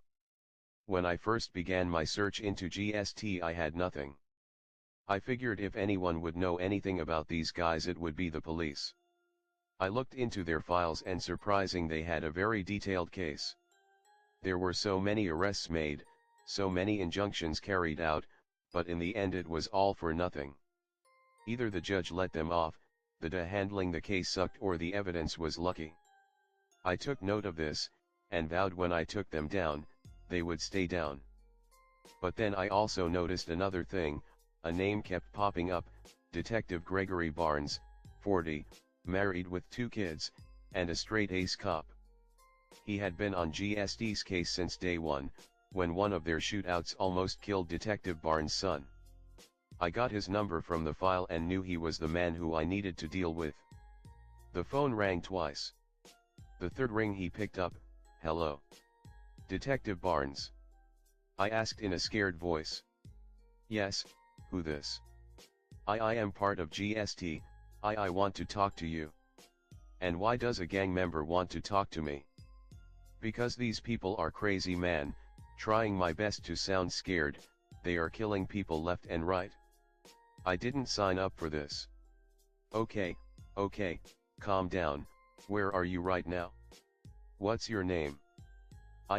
My name is, no, I ain't telling you that, man. I have a kid to feed. If they even know I said anything, they'll kill me. Kid, I'm on your side, you want to stop them? You want to get away from them? I can make that happen. Just tell me where you are and your name and I'll come personally to pick you up. The man was good, I'll give him that. He would make an excellent negotiator. I sighed, no man, it's too late for me. But I ain't going without bringing these motherfuckers down too. They have a warehouse by the Manhattan Pier, number 827, blue with a yellow top. They store their entire stash in there, and right now we have a month's supply of drugs just waiting there. There are like 4 guys in there, the guns, you can take them all out tonight. I need more, kid, names, clients, anything that will help in court. Man, this guy's greedy, maybe I should cut this short, Bubbles running things now, he's the boss. He's going to meet some hotshot client and, I paused for dramatic effect, shit, they found me. I have to go, remember, Manhattan Pier, 827, bring the whole fucking unit on these fuckers, man. And for God's sake, don't use a fucking siren. I hung up on him and jumped off the roof, swinging away into the city. The detective will first have to get a judge to sign a warrant to search the premises. It would take some time, especially this late into the night. But I know for a fact that Barnes was determined. The chance to put his child's assaulters was too good to pass up. He would be here in an hour with SWAT. Now, to find a lawyer. And I just happened to know one that was the most honest and upstanding man in the entire Marvel universe. I swung my way to Hell's Kitchen. Looks like the devil is going to get a visit from the spider. I found Matt's law firm address on the net. One night I followed him home and memorized the building. I snuck down the fire escape and opened the window with my lockpicks. I stepped in and shut the window behind me. "Hello? Is someone there?" I heard his voice coming from the bedroom. It sounded so innocent. But I knew that right this second he was thinking up ways to beat the living shit out of me. "Matt," I wished, doing my best to muffle my voice, "we need to talk." Matt walked into the living room, his cane guiding the way, his eyes starting at the spot over my head. He was blind, but I could see the way his ears twitched. He was ready for a fight. "Please, if this a mugging, please don't hurt me. I can't even protect myself, see I blind," he said with a disarming smile. "Please, just take what you want and leave." I smirked. "You're not blind, Matt Murdock." Matt paused. "What? Of course I am, see, I dash." "No, you're not. You can see, it's just to you it seems like the whole world's on fire." His facade of the helpless innocent blonde man dropped. He threw his cane forward and charged me. "I'm not here to fight." I knocked the cane away and jumped over his tackle and landed on the other side of the room. "I just want to talk." "You break into my house and just want to talk?" Matt swung his fists at me with such precision and grace I could barely avoid them. It was only my superior reflexes and minor training that let me survive as far as I did. "I need a lawyer, Matt, and you're the man I need." I ducked under a kick, grabbed his leg and threw him into his couch. "So sit down and listen." Matt jumped back up, knocked me on my back and grabbed my neck. "Give me one reason why," he growled, raising a fist into air. "I can help you get rid of the GST for good," I coughed. "And why should I care about a street gang?" I coughed. "They supply drugs to the kingpin, he can't get it from anyone else." I felt his grip loosening the moment I mentioned the kingpin's name. "If you can bring them all down to court, you'll cut off the kingpin's entire supply for half a year." Matt looked up, he got off me and stepped back. "How did you know about my sight?" "I read your medical records," I lied. "I know your other senses became more advanced when you lost your sight. I theorized that you used sonar to visualize the world. Some scientist tried to map out the human body using the day-to-day sound people hear, and the results made it look like the man's body was on fire. I just put two and two together." Matt was quiet. I sat down on his couch and took off his glasses. "You're a smart kid." "Thanks," I nodded, getting back up. "And also a very good liar." "I didn't lie, I lied." "Maybe," he hummed, "I can hear your heartbeat, you know. It's racing right now. I don't know if it's adrenaline or because you're lying. But I don't believe you." "I don't care." I took out the ledger and presented it to Matt. "This is a ledger containing every single transaction the GST has done. Every crate, every dollar. Soon you'll hear that Detective Barnes just busted a warehouse filled with drugs that belongs to GST. Use this evidence I gave you and get yourself on the trial. You can strike a blow for the kingpin's wallet while at the same time make a name for your law firm." Matt took the book and looked at it. "What? No Braille version?" I smirked. "Foggy's not blind, is he?" Matt put the ledger to the side and looked up at me. "How did you get this?" "I stole it." "Where?" "From the warehouse." "How did you find out about the warehouse?" "I spent nearly a week stuck in vents and side alleys spying on Bubbles. Razor died last week, so Bubbles had to show the crew he's boss, meaning he had to visit all their houses. I wasn't lucky, he didn't go to the warehouse until he toured half of Queens. Do you know those safe houses?" "Yeah, I even took pictures of the buildings and all the illegal activities inside the place. I emailed it to your law firm's account. My handle is GS Thelper. Matt was quiet. He was listening to my heartbeat, trying to memorize it so that when he saw me face to face he would know it was me. If he saw me again, that is. Why are you doing this? Matt finally asked. Because GST is running the streets. They need to be taken out. But why you? Why not me? I'm serious. So am I. You would risk your life, the safety of your family and loved ones, because you wanted to play hero. It may not matter to a blind man, but I am wearing a mask, you know. I smirked. I'm serious, kid. Why? And I'm serious too, why not? People are dying out on the streets, and if I can make a difference, why can't I? Why shouldn't I try to help them? Are only heroes and cops allowed to help? There are adults you are trained to dash. Sorry, Matt, but from where I'm standing, adults haven't done shit. Every time GST is brought to court, either the dismissed it, the judge's locks, or the evidence is not enough. I paused before continuing. I called Detective Barnes tonight, posed as a gangbanger caving in. I told him where to find the warehouse. I suggest you call Foggy up and the two of you go down to the 42nd precinct with the evidence I gave you. Tell them I sent you, well, I mean an anonymous source did. And in return, put them into the ground and make sure they stay there. I gave you enough and more evidence. The police on case is determined and on your side. The only that's against you and the judge, but I doubt any judge in New York would risk their careers to throw down such a solid case. Matt looked at me, and I don't know what he's thinking, but I knew he was at least considering my offer. He sighed. Fine, are you ever going to tell me your name?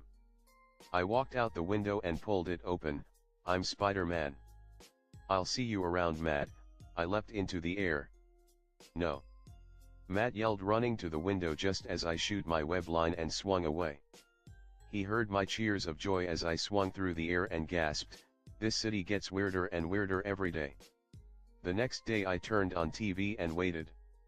May called me to eat breakfast, but I put it off. I waited, and then. Breaking news, the anchor lady spoke. Last night police were able to bust a major drug operation in New York. The Grass-Stained Thugs, or GST, were a local gang the eastern parts of Queens. They were known to cause public disturbances, riots, and even gang-on-gang violence. However, it had now come to light that the GST were also long suspected to drug peddling, though police couldn't prove it until now. Detective Barron, the officer in charge for the raid on GST's drug operation, claims he got the information from a tip he received last night from an ex-gang member. He issued a request for a warrant immediately and soon brought the criminal into justice. In total, over 1,000 pounds of drugs were found along with weaponry of various kinds. The case, however, doesn't stop there. Last night Matt Murdock from Nelson and Murdock brought evidence concerning the case to light. He claims to have gotten this information from the same ex-gang member who tipped of Detective Barron. Murdock and his associate Nelson have been selected by the state to head up prosecution. Stay tuned for an hour-to-hour update on this case. I switched off the TV and smiled. Take that, bitches. Score one for Spider-Man. I brought down a drug ring, made Matt Murdock my buddy, and I don't even have a costume. Who's the man? I'm the man. My good cheer got me through the day. Not even Flash and Harry's constant glares and taunts could get me down. I was king of the world, damn it. Heck, even MJ noticed something was strange. It was English period when she tapped me on my shoulder. I turned around and saw MJ and Liz looking at me in concern. Peter, are you alright? MJ asked. I blinked. Yeah, never better. Why? What's up? Nothing, you just. She paused, unsure what to say. You're acting weirder than usual, Liz stated. I grinned. My buddy Marcus lives in the bad part of town. He get into trouble with a local gang there. I heard today that they all got busted last night. So I'm like so glad and stuff, I finished with a grin. Ha, I see, the two girls looked at each other and shrugged. Alright class, settle down, the teacher walked in. Now then, where were we? Oh yes, Oedipus Rex. Can anyone tell me what we have learned so far? Anyone? No one meet his gaze. Fine, how about Harry? Harry blinked. Me? Yes, you. Can you tell us what happened last to Oedipus Rex? Well, he's like a king. And, he's married to his mom. Yes, very good. Anything else? What about the prophecy made when he was born? Oh, yeah, it said he would like kill his dad and marry his mom. Good, and what did his parents do when they heard this? They I don't know ma'am. I rolled my eyes. Of course you only remembered the part when he fucked his mom. What was that, Mr. Parker? The English teacher asked. Nothing, I replied. Harry however didn't think so. I could feel his glares aimed at me, but I really couldn't care less. After school ended that day I decided to take the bus home. But I didn't make it past the parking lot. Suddenly someone grabbed me by the neck and pulled me. Obviously the only reason they could even touch me was because I let them. I was honestly curious what Harry was going to do. Flash threw me up against the school wall as he and his little gang surrounded me with Harry in the center. There are two other goons, both football players, each looked ready to tear me apart, but Harry held them back. Think you're smart, don't you, Parker? Harry hissed. I shrugged. You have seen my IQ scores, right? Harry growled. Bet you thought it was fun to embarrass me in front of that slut. Now that's pushing it, don't call her that. Harry smirked. What's wrong, Parker? Finally understand what kind of bitch she is. The fucking tease. Osborne, I'm warning you, stop it, or I'll make you, I growled. You know she's a fucking tease, he spat. Did you know I had my tongue down her throat in a week? Fucking bitch is practically giving it away like cookies. But guess that's the only way you're ever going to get laid. I meet his eyes, that arrogant smirk. I wanted to wipe it off his fucking face. But I knew that if I made one move against him he would go crying to daddy, and the last thing I need is Norman Osborn after me. So I did the only thing I could do, I walked away. You ain't going nowhere I pushed Flash out of the way, knocking him on his ass. Fucking losers, I hissed as I left them blinking. Harry growled, get him. I sighed, guess it was time to run. I took off like a lightning bolt. They chased me out of the school and into the streets. Luckily, though they weren't smart, I managed to lose them in 5 minutes. I made my way to Shikara Dojo. I entered the place and got ready for the class. I spotted Marcus with a few other people in one corner chatting about something. Hey Marcus! I called out. I heard about the GST getting busted, man. The boy smiled. Yeah Peter, it's great. We all talked about whether or not this time they would actually face any jail time. I was obviously optimistic, but the other kids were less thrilled. After class that day I went home with Marcus. He was having trouble with his chemistry assignment and I decided to help. But as we walked to him home I felt my spider sense go off. Get down. I grabbed Marcus and tackled him into the ground. Just then a car drove by with its riders spraying bullets into the sidewalk, missing up by inches. You got lucky, brats. Spread the word. GST forever, bitches, they yelled as the car speed off into down the road. What the fuck was that? I cursed as I pulled Marcus up. How are they still not in jail? We need to get out of here, Pete, come on. Marcus rushed me into his house and locked the door behind us. We still for 10 minutes, praying they didn't follow us. Scared out of our minds before finally I asked Marcus what was happening. The cops didn't get everyone, Marcus admitted. They got the big timers, true, but the little guys. The ones that didn't have their names as part of the drug ring? Well, they got off scot-free. I didn't think they would start so soon though. I figured they would keep quiet and just, oh my god, I need to warn my friends to stay off the streets. I groaned, this wasn't right, they shouldn't be out, they should be scared. I didn't account for this, I didn't account for people to act like morons, doing stupid things. Which is stupid of me, humans have always acted irrationally.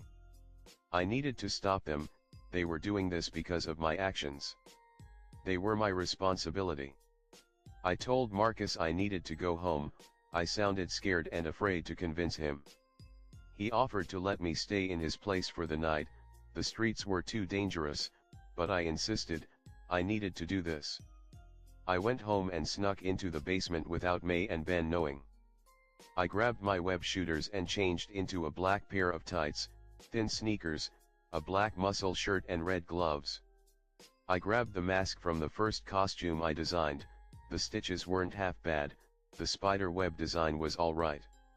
This would need to become a symbol, even though I wasn't fully prepared, I needed to out myself to the public. I snuck out of my home and swung my way back to Marcus's neighborhood. I swung around the neighborhood for a while, looking at the people there. The stores were empty, the people could feel danger in the air. I needed to find them, I needed to stop them. Suddenly I heard it, the screech of music blaring on speakers. A party? Now. No. GST. I swung towards the noise, the streets were trashed in these parts, complete destroyed and covered in garbage. Even the stores looked destroyed. I landed on a rooftop and looked down at the park across the street. They were having a block party. I saw drums burning, lighting up the party with flames. I saw gang members with a gun in one hand and drinks in another. I saw couples dry humping each other to the corners, and in the middle of it all was a man sitting on a bench surrounded by people and women, drinking from a keg. I narrowed my eyes, I couldn't surprise them by swinging into battle. No, I can't do that. The tree would provide cover for me inside the park, but not when approaching it. I would have to go in by foot. And the guns were also a problem, too many guns, too much liquor. I wasn't looking to kill people, just detain them, I would need to be quiet about this, like a ninja, like Batman. I got onto street level and looked for a way to sneak into the park. There were guards at the entrance, maybe I paused, I looked at the rec store I was standing next to. A grocery store, and by the looks of it, it was just recently destroyed. I went inside and found nearly all the food and drinks gone. Guess they must have sacked this place for their party supplies. I went into the hardware aisle, small thing, but they did have the basics, spray paint, different tools, glue and even a nail gun. I knew what I had to do. I needed to distract them, and these would be perfect. I grabbed a school bag from 2 aisles down and threw in everything I knew I could use. I even grabbed a couple of knives from the kitchen section. When I was done, I slapped 100 on the counter and left. I'm not a thief. I made my way to the park, but I stopped once more. It was a destroyed leather goods store. Small thing, it looked like it could barely afford to stay open. They ransacked the cash register and all the leather jacket racks, but on the ground hidden behind glass shards and wooden chips was a bright red jacket. I picked it up and dusted it off. It was around my size, I tried it on, the jacket didn't restrict my movements, it was actually comfortable to use. Maybe, yeah, this could work. I put the jacket on the ground and grabbed a black paint spray can from my bag. I then sprayed in a very crude spider logo. It was big, the legs on top reached the shoulder while the ones on the bottom were stretched to the bottom of the jacket. It actually reminded me of the Spiderman logo Andrew Garfield used. I smirked, it was perfect. I sized the jacket up, it felt perfect, like it was meant to be. I turned to the park and smirked, showtime. I snuck in from the side, the guards didn't even notice me. I jumped into a tree and slowly made my way towards the party. I looked around, made my plan, tried to think of everything that could go wrong, and thought of way to prevent it. And then, I moved. They didn't see it coming. It was dark, late into the night. Their only source of light was the burning barrels. I took out 4 spray cans and aimed, throwing each one into the various barrels of fire.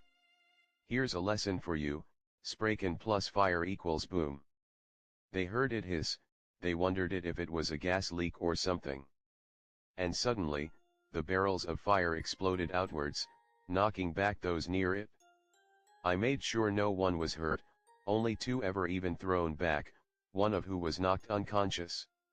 What the hell was that? The new leader yelled. The park was now dark, no light, perfect. Everyone, get some light. Matches. Lighter. Anything. Slowly small flames light up into the night, displaying my targets. Perfect. I snuck over to the closest one. I stood on the tree nearest to them, shot out a web line and pulled. Arg, he screamed. I grabbed him by the neck, slammed him onto the branch and tied him up with webbing, keeping him in place. I jumped away just as the others gathered to his screams. What the fuck was that? Where's Tyrone? Someone yelled. I didn't bother noticing how. I moved to my next target. One by one each source of light was taken out. I grabbed them, tied them to the tree and jumped away. People were getting scared. The leader was smart, he ordered them all to form a circle in the center and look out for anything moving in the dark and waste it. I didn't bother with them, not yet. A few really smart ones tried to get away, I grabbed them before they could leave and tied them up against the trunks of the trees. They didn't see me move. And now, I dealt with the remaining rats huddled together. They were scared, I could see it, practically smell it. They had guns pointing outwards, time to get of that. I pulled out a hammer and threw it with all my might, it hit a guy in the head and knocked him out. There, someone yelled and be firing at a tree 10 feet away from me. I smiled, not bad for a bunch of idiots. Keep looking, the leader warned. I chuckled, damn these people are scared. I grabbed the remaining spray can I held, stabbed it with a knife and threw it at the group. It landed in the center and began to spray a cloud of black paint over them. They didn't notice it until the smell and smoke covered them all. They choked and coughed as they moved away, turning inwards. I moved. I got down and charged 2 guys, grabbing them and leaping into the middle of the black smoke. What was that? I saw something move. They got someone. And suddenly a web line shot out and grabbed a man by the chest and pulled him in. They yelled in panic as more and more people were pulled into the black smoke, never to return. The few who tried to fire their guns got hurt, that sticky white stuff came in and closed their guns' nozzle, causing their bullets to backfire and their guns to explode in their hands, knocking them out as well. What the fuck is going on? The leader yelled, only he and 2 other men remained. I'll be honest, I expected better, a voice from the black smoke called out. Slowly the smoke disappeared, revealing a figure dressed in black with a red mask and jacket. I looked at them and smirked, boo. Ah, the leader got an itchy finger and fired at me. My spider sense warned me before it even happened and I jumped away, landing on a tree branch. He aimed at the tree line and fired over and over. I jumped from tree to tree, avoiding the ones where I held people hostages. I didn't want him to kill his own people after all. I grabbed wrench from my bag, aimed at shooter and threw it. He tried to block the flying tool with his bare hands but yelled in pain from the impact, dropping the gun. I jumped on him then, fist driven into his sternum. I got up and turned to his remaining underlings. One dropped his gun and ran away, the other was too shocked to do anything. I grabbed him and threw him at a tree, sticking him there my webs. I then took off chasing the man who got away. He almost made it to the exit, I could see his smile grow, but just then I launched a web line, grabbed him by the shirt and pulled him up into the air. I grabbed him by the collar and held him. He was looking afraid, so very afraid. Poked at me and asked, "What are you?" "I'm Spider-Man," I replied, and then knocked him out with a headbutt. I dropped him down and walked towards the park entrance where the two guards looked confused. They took one look at me and aimed their guns. "Who the fuck are you?" one asked. I stopped, and in an instant fired two web lines, grabbed their guns and pulled it out of their grips. They looked at their empty hands, but when they looked up they saw my legs coming for their heads as I did a full split, kicking them unconscious. I searched their pockets and found their wallets, and I took a little cash. Stealing isn't stealing if you steal from a thief after all. I then grabbed one of their phones and called 911. "Hello 911, what's your emergency?" "I'm at Highland Park, come fast, someone just fired a gun." I grabbed one of the thing's guns from before and fired it at the sky, "Come fast." "Stay calm sir, I'm sending a squad car as soon as I can, hide somewhere and dash." I ended the call and broke the phone in half. I turned around, the park was quiet, hopefully it'll stay this way. I went back in and made sure everyone I caught was still alive. Luckily, other than that one guy suffering from a concussion, they were all fine. I quickly walked out of the park and climbed onto the roof of nearby building. I watched as several police cruisers arrived and began walking into the park, guns drawn. I watched as ambulances were called and journalists arrived. I knew I would hear about the rest in the morning, so I went home. I snuck into the basement and changed clothes, hiding my uniform under the loose floorboard. I then snuck back outside and pretended I was just getting home. May and Ben were worried why I came home so late. I told them that the GST were tearing up the streets and it wasn't safe. I lied and told them Marcus offered to let stay in his place until it all blew over. May and Ben were now afraid, they were worried. I told them all was fine and that I was fine. They did let me go eventually, and just like that I found myself in my room looking up at the ceiling, a feeling of giddiness building up in my chest. It was amazing, the way I fought them, they couldn't even do a thing. It felt powerful, it felt amazing. I needed to do more, I needed to be out there. I waited until Ben and May were asleep before going to the basement and taking out my costume. I tried it on and looked at myself in the mirror. The red jacket honestly reminded me of the Last Stand Spider-Man, or an older version of Peter Parker. I'll admit the jacket was a bit bulky, but that was fine. I needed it, it was cold in the night and swing at high speeds chilled me to my bones. So yeah, I needed a jacket. God, I sound like my mother. Maybe I could put in plates of armor or something for protection, maybe a few hidden weapons like a shuriken or something. This jacket had a lot of potential, I would be lying if I didn't think it made me look badass. I snuck out of the house and climbed a tree. I was just about to swing away when I heard a car drive by. Curious, I searched for it, and wouldn't you know it, déjà vu. Harry pulled up to MJ crib and got out. I looked at the back seat and saw Flash and Liz there as well. I narrowed my eyes, what the hell is going on? I sighed, I'm not going to be Spider-Man tonight, am I? Chances are I'm going to have to keep an eye on these idiots, again. I snuck over to MJ's house. By now she had crawled down her window meeting up with the others. What are you doing here? MJ hissed. I told you, MJ, we're going to celebrate Flash passing his midterms. Liz cheered. I rolled my eyes, oh yeah, Flash finally managed to pass an exam, guess that is something to celebrate. And? MJ asked, eyeing Harry. And it would be really cool if you came too, Harry spoke, rubbing his neck nervously. Look MJ, I know I've been acting like a jerk lately and I want to make it right. Please, I promise I won't do anything to upset you. MJ narrowed her eyes, and Peter? What about Parker? Flash grumbled. Will you stop bullying him? We didn't really bully him, more like played a few light-hearted pranks, Harry argued. MJ glared and he gulped, yeah, we'll stop. MJ sighed, fine. Where are we going? Wait, seriously? Just like that? He called you a whore and you forgive me just like that? What the actual fuck? Fucking teenagers, man, can't keep them straight. Yes. Liz cheered, we're going to the sweet spot. MJ raised an eyebrow, isn't that a bar?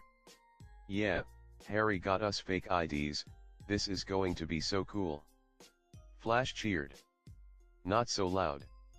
MJ hissed. Sorry, Flash gulped. The redhead sighed, fine, but I'm not drinking, got that? And neither are you, Harry, you're our ride. What? But he stopped at her glare, yeah, okay. I couldn't believe how stupid they were acting. Wasn't it a school night? I now had two choices, stop them, or follow them. Oh, what am I saying? Of course I'm going to follow them. I kept my distance, oftentimes waiting for Harry to catch up, he really was a slow driver. They parked a block away from the club and walked in. I spotted Harry handing the bouncer a 20 and slipping with the others. I sighed, stupid kids. I knew I should probably follow them, keep an eye on them. I didn't want Harry to take advantage of MJ, no, that's not true. I'll be honest, I didn't want Harry and MJ together, period. But this isn't my job. I heard a police siren, that was my job. I took another look at the club and sighed, guess I should just forget about the redhead. I turned and ran, running from rooftop to rooftop. I reached the police sirens, they were standing in front of a jewelry store. Guess someone robbed them. I couldn't really do much, so I decided to leave and return to the club. But just then I saw a shadow on the roof of the store running across buildings. I narrowed my eyes, gotcha. I swung across the street towards a building a block away. If I was right, the thief would be heading right towards me. I slipped into the shadows and waited. I saw movement, heard their feet landing on the ground, and I pounced. Heya! I yelled, startling them. I shoot a web line and grabbed the small bag clutched in their hand and pulled it free. I grabbed the jewels and looked it over, nice catch, man, though next time, maybe don't use something so cliché as a brown bag. The thief didn't respond, instead leaping at me, aiming a kick at my head. I ducked under it and moved back. They tried to grab the jewels but I pulled it away the last second. So instead they grabbed my hand, spun me over their shoulder and slammed me into the ground. The air was knocked out of me, guess I wasn't the greatest thing since sliced bread, huh? The thief straddled me, pinning me on the ground. I looked up at their face, getting an unobstructed view and gasped. She was most beautiful thing I have ever seen. She had green eyes, they were like emeralds. The moon looked down at me from behind her head, making her silver hair look like it was glowing. She wore a domino mask, and wore a simple tracksuit that hugged her curves with a tool belt around her waist. She looked young, around my age.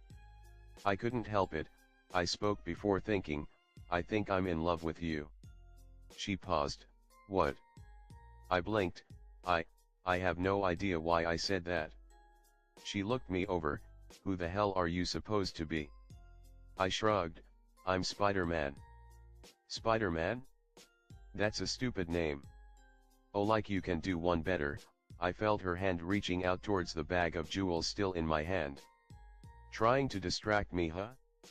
Clever girl. I'm the Black Cat, she announced with a smirk. Am I supposed to know who you are? No, just like I don't know who you are. Why do you call yourself a cat? You don't even have the fake cute little ears on your head. Why are you a spider? I don't see you shooting web out of your ass. Not out of my ass. I showed a web line at her face covering her. I kicked her off and jumped backwards, landing in a crouch. What is this? Cat screamed as she ripped off my webbing. I made sure to keep the formula weak, don't want to damage that pretty face now, do I? Well, you see, when a boy reaches a certain age, certain white sticky stuff starts coming out. Ew. Cat spat before she lunged at me. I jumped back as once again we began to fight. I wasn't really taking it seriously, I wanted to see what she was capable of. She was skilled, that's for sure, probably knew judo based on how she slammed me onto the ground. Most probably a few more skills as well. Suddenly she drew a set of blows and threw it at me. I jumped to the side, but unfortunately it tied my hand and my neck together. Kat then swiped my legs, throwing me on my back, jumping on top of me once more. I broke out of the blows and grabbed her by the arms, rolling to the side and pinning her to the ground with me on top. I panted, "Damn Kat, we just meet and you're already tried to straddle me twice. At least buy a guy dinner first." "Sure Spider, just let me get my wallet," she kicked me off. I landed on my feet and shoot out 2 web lines. Kat jumped out the side and then glared at me as we stood at a standstill. "Next time Spider." I blinked as she turned around and ran away. I could have caught her, but I didn't. She would be far more interesting out of a jail cell than in one. I sighed, "So that was Felicia Hardy, huh?" I chuckled, "She's cuter than I thought." I decided to return the jewels, but when I looked down I saw my hand empty, the bag was fucking gone. What? How did she? I thought back, it was when I pinned her down, she grabbed it then and ran. I should be pissed for being tricked, but I couldn't, she was good, I had to give her that. Deciding to just go back and keep an eye on MJ and her friends, I swung back to the club. And as I arrived, MJ and Harry came running out, her yelling at him about something and him yelling back. I saw Flash and Liz come out as well, looking worried. I sighed, guess this was a job for Peter Parker, not Spider-Man. I took off my jacket and pulled it inside out. Luckily for me, the inside looked good enough to pass for another model completely. I took off my mask and web shooters and stuffed them in my jacket pockets, hopefully this would be enough. They were walking back to the car, well MJ was, and the rest following behind her. I jumped down into an alley they passed by and listened to them. "Look MJ, I'm sorry, okay? I didn't mean dash." "What? What didn't you mean to do? Stick your hand up my skirt." I rolled my eyes, of course he did. I walked out and kept my distance, the 4 didn't even notice me. "MJ, I'm sorry, I thought you wanted me, wanted us." "Harry, I don't like you, you're my friend and that's all we'll ever be. I'm not something for you to use like everyone else." "I don't dash." "Guys, maybe we should just go home," Liz suggested, "this isn't really the best place for this." "She's right you guys, come on, let's just go home," Flash agreed. "Is it Peter?" Harry asked and everyone stopped. "Is it because of Parker? Do you like him?" MJ stopped. "No, it's not Peter. He's my friend, just like you and I haven't been the best friend to him. I realize that now. But he's not the reason why I don't want to be with you, Harry." "Then why?" "Because you don't care who the hell I am." MJ roared, "You don't care about what I like, what I do, what I want to be. Every time I talk you just nod along, but you're never listening, are you? You never listened, Harry. You don't like me, you just like how I look." Harry was speechless. "That's not true." "Yes it is." "No it's not." Harry looked angry. "I care about you, MJ. I really do." "No you don't." "I do." Harry grabbed her arm and pulled her. "Please let me show you dash." "No, get off me." MJ tried to pull away but she couldn't. "MJ dash." "Harry, maybe you should dash." "Shut up Flash." Harry yelled, "Please MJ, just give me a chance and I'll dash." "That's enough." I yelled out loud enough to make them all pause. They turned and looked and finally they realized I was standing there. "Peter?" MJ asked with surprise. "Parker? What are you doing here?" Flash asked in equal shock. "Apparently I'm stopping Osborn from committing sexual assault," I shrugged, walking past Liz and Flash. I grabbed Harry's arm and pulled it off of MJ. I turned to her, You okay? Why yeah, she nodded. What are you doing here? Liz asked in surprise. I looked her dead in the eyes and smiled. I had a date. A date? MJ asked in surprise. A date? You? Flash blinked. I shrugged. Yeah, she was really cute. Had this whole cat thing going on. But she bailed out on the check, so it wasn't that great a date. Get lost, Parker, Harry called out. Yeah, no, not going to do that. I turned to MJ, you ready to go home? She rubbed her hand. Why yeah, please. But out, Parker, Harry growled. And what? Let you assault her? Yeah right, I thought you were better than that, Harry, I sneered. Guess I was wrong. Move, Parker, or I'll move you. Harry grabbed my jacket collar. I would like to see you try, I glared back at him. Harry, don't, it's not worth it, man, Flash spoke up. Shut it, Flash. Harry yelled. He tried to pull me up by my jacket collar but couldn't. It was actually a very comical scene if I was being honest. I was holding back my laughter as best as I could. Did he really think he could beat me? Harry, let him go, MJ cried. No, Harry growled, you have been a pain in my side, Parker. I don't even know how we were ever friends. We weren't ever friends, Harry, I told him. Being friends would mean you being my equal. The only thing you're better than me at is buying friends. Harry's eyes widened in surprise before narrowing in rage. Harry, no. MJ cried as Harry punched me across the face. I fell to the ground holding my eye in pain. I hate the fact that I couldn't dodge that. Flash was in a panic. He grabbed Harry and dragged him to the car. Osborn looking horrified at me on the ground, he went quietly. Harry, Liz, and Flash drove away, leaving me and MJ alone. I sighed as I got up, MJ already at my side. Oh my God, Peter, are you alright? I can't believe he did that. Yeah, well, I wanted him to, so it wasn't all bad, I shrugged. I winced as MJ checked my bruised face. Is it bad? It'll bruise, she sighed. Why did you want him to hit you? Because Harry isn't a bad guy, I shrugged. MJ looked confused. He's human. He has bad qualities, true, but he isn't like a supervillain or something. He's just difficult. I figured if he hit me he would leave out of shock. MJ blinked. You know him well, huh? Well, he was my best friend, I shrugged. Come on, it's a long way back home, we can catch a bus there. I pointed at a bus stop further away. We walked to the bus stand and sat, waiting for bus to come. MJ, however, didn't like the silence. What happened? She asked suddenly. I looked at her. What do you mean? You and Harry? How did it go wrong? I sighed. I recalled the memories Peter had growing up. It was honestly a sad story. I didn't really like thinking about it. I pretended it never happened, but I suppose it did. I'm a pretty smart guy, you know that, right?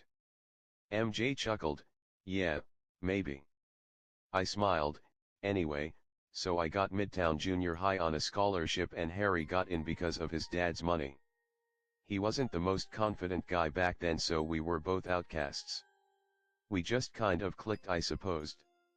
We were friends for a long time and then, well, high school happened. People quickly realized Harry was a pushover and very open with cash. Freshman year they started to talk to him, asking him for money, and in return they hanged out with him. I didn't like that. I could see what was happening to him but he didn't. I tried to warn him but, guess he never listened. So we just kind of drifted apart. Harry did eventually stop bleeding out cash to anyone who asked and grew a spine. I think his dad yelled at him or something. But by then he was already a really popular guy and I was still, well, I guess I was still me. He forgot me and I suppose now he hates me. The bus came and we got in. We sat near the back, there wasn't anyone else there. It was a quiet ride. MJ looked sad. Guess the story really drew parallels between Harry and her when it came to abandoning Peter Parker. "I'm sorry," she suddenly said. I knew what she was sorry for, so I didn't bother asking what. "It's fine." "No, it's not. I didn't really realize I was abandoning you. I was just so happy making new friends that dash." I said. "It's fine, Mary Jane," I snapped. "No, it's not, you hate me." "What makes you think that? You don't even call me MJ, it's always just Mary Jane." She looked sad. "Crap, I didn't think she noticed." I shrugged. "It's fine. I work better alone anyway. I'm not used to working with other people." MJ didn't say a thing. We rode the bus in silence. We got home late that night. I was exhausted when I slept in my bed. My head filled with thought. I had just told the world that Spider-Man was real and in a big way.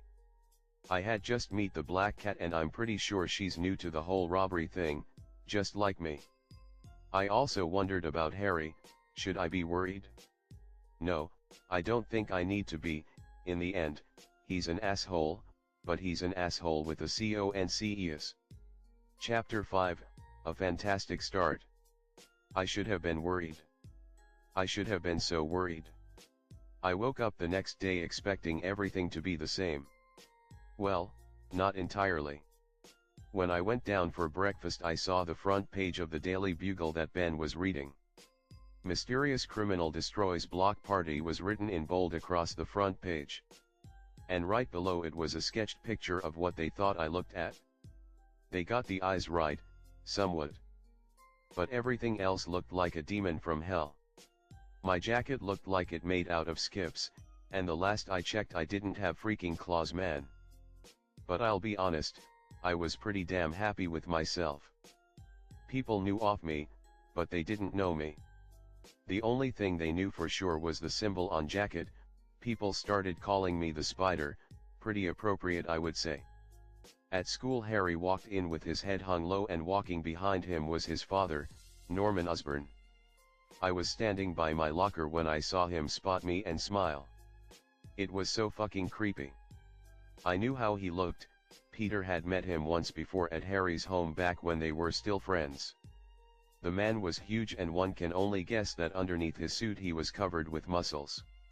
I needed a plan to avoid him, or at the very least run away. But I couldn't, because he walking right up at me with Harry by his side. So I instead steeled my nerves and got ready for a confrontation. God help me. He smiled at me. "Mr. Parker," he extended a hand to shake. "Dr. Osborn," I replied, shaking his hand. "I'm surprised to see you here." The man raised an eyebrow at his title. "Yes, well, I came for a more personal matter. May we speak somewhere more private?" I looked at Harry. He had his head down in embarrassment. I didn't know what was going on, best not to tick him off. I nodded and followed Norman out of the school. We began to walk around the block with Harry trailing behind us a good 10 feet. "I'll admit, Peter, you surprised me. How did you know I had obtained a doctorate?" "I was one of Harry's close friends a year back. I don't think you remember. I was curious so I looked you up. I was really impressed by your paper of mechanical muscle replacement surgery, really cutting-edge stuff." He raised an eyebrow. "You understood it? Using a semi-liquid metal to replace injured or dysfunctioning muscles. The process will involve injecting the affected part with nanobots which will rework the system on a cellular level. But unfortunately you could never get the AI to work, the nanobots weren't smart enough." Norman smiled. "Very good, Peter. I'm impressed." Harry blinked. "What?" he asked in a defeated tone. "Not now, Harry." He dismissed him with a frown before turning back to me and smiling. "You are a bright young man, aren't you? I heard from Harry that you are at the top of your class, is that true?" I narrowed my eyes. He's not an idiot, he probably knew that. So why? Why butter me up? I'm already. Oh, so that's why. I chuckled. "Tell me, Dr. Osborn, why are you here?" Norman chuckled. Straight to the point, I see. Very well, Peter, let's test that brain of yours. Why do you think I am here?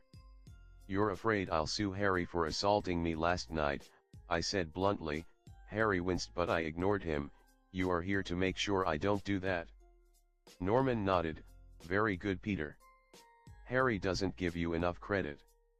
Thanks, I'll admit, Dr. Osborn, I was tempted, but it's not worth the hassle, I shrugged. Are you sure? From what I hear, your aunt and uncle could use the money, he said in a provoking tone. He was trying to piss me off, I knew that, and I wasn't going to let him. I shrugged. Maybe, but they have morals. It wouldn't be right to do that. You would give up making your life easier, just because it wasn't right. Normal asked. How you do it matter just as much as what you do, Dr. Osborn, I told him.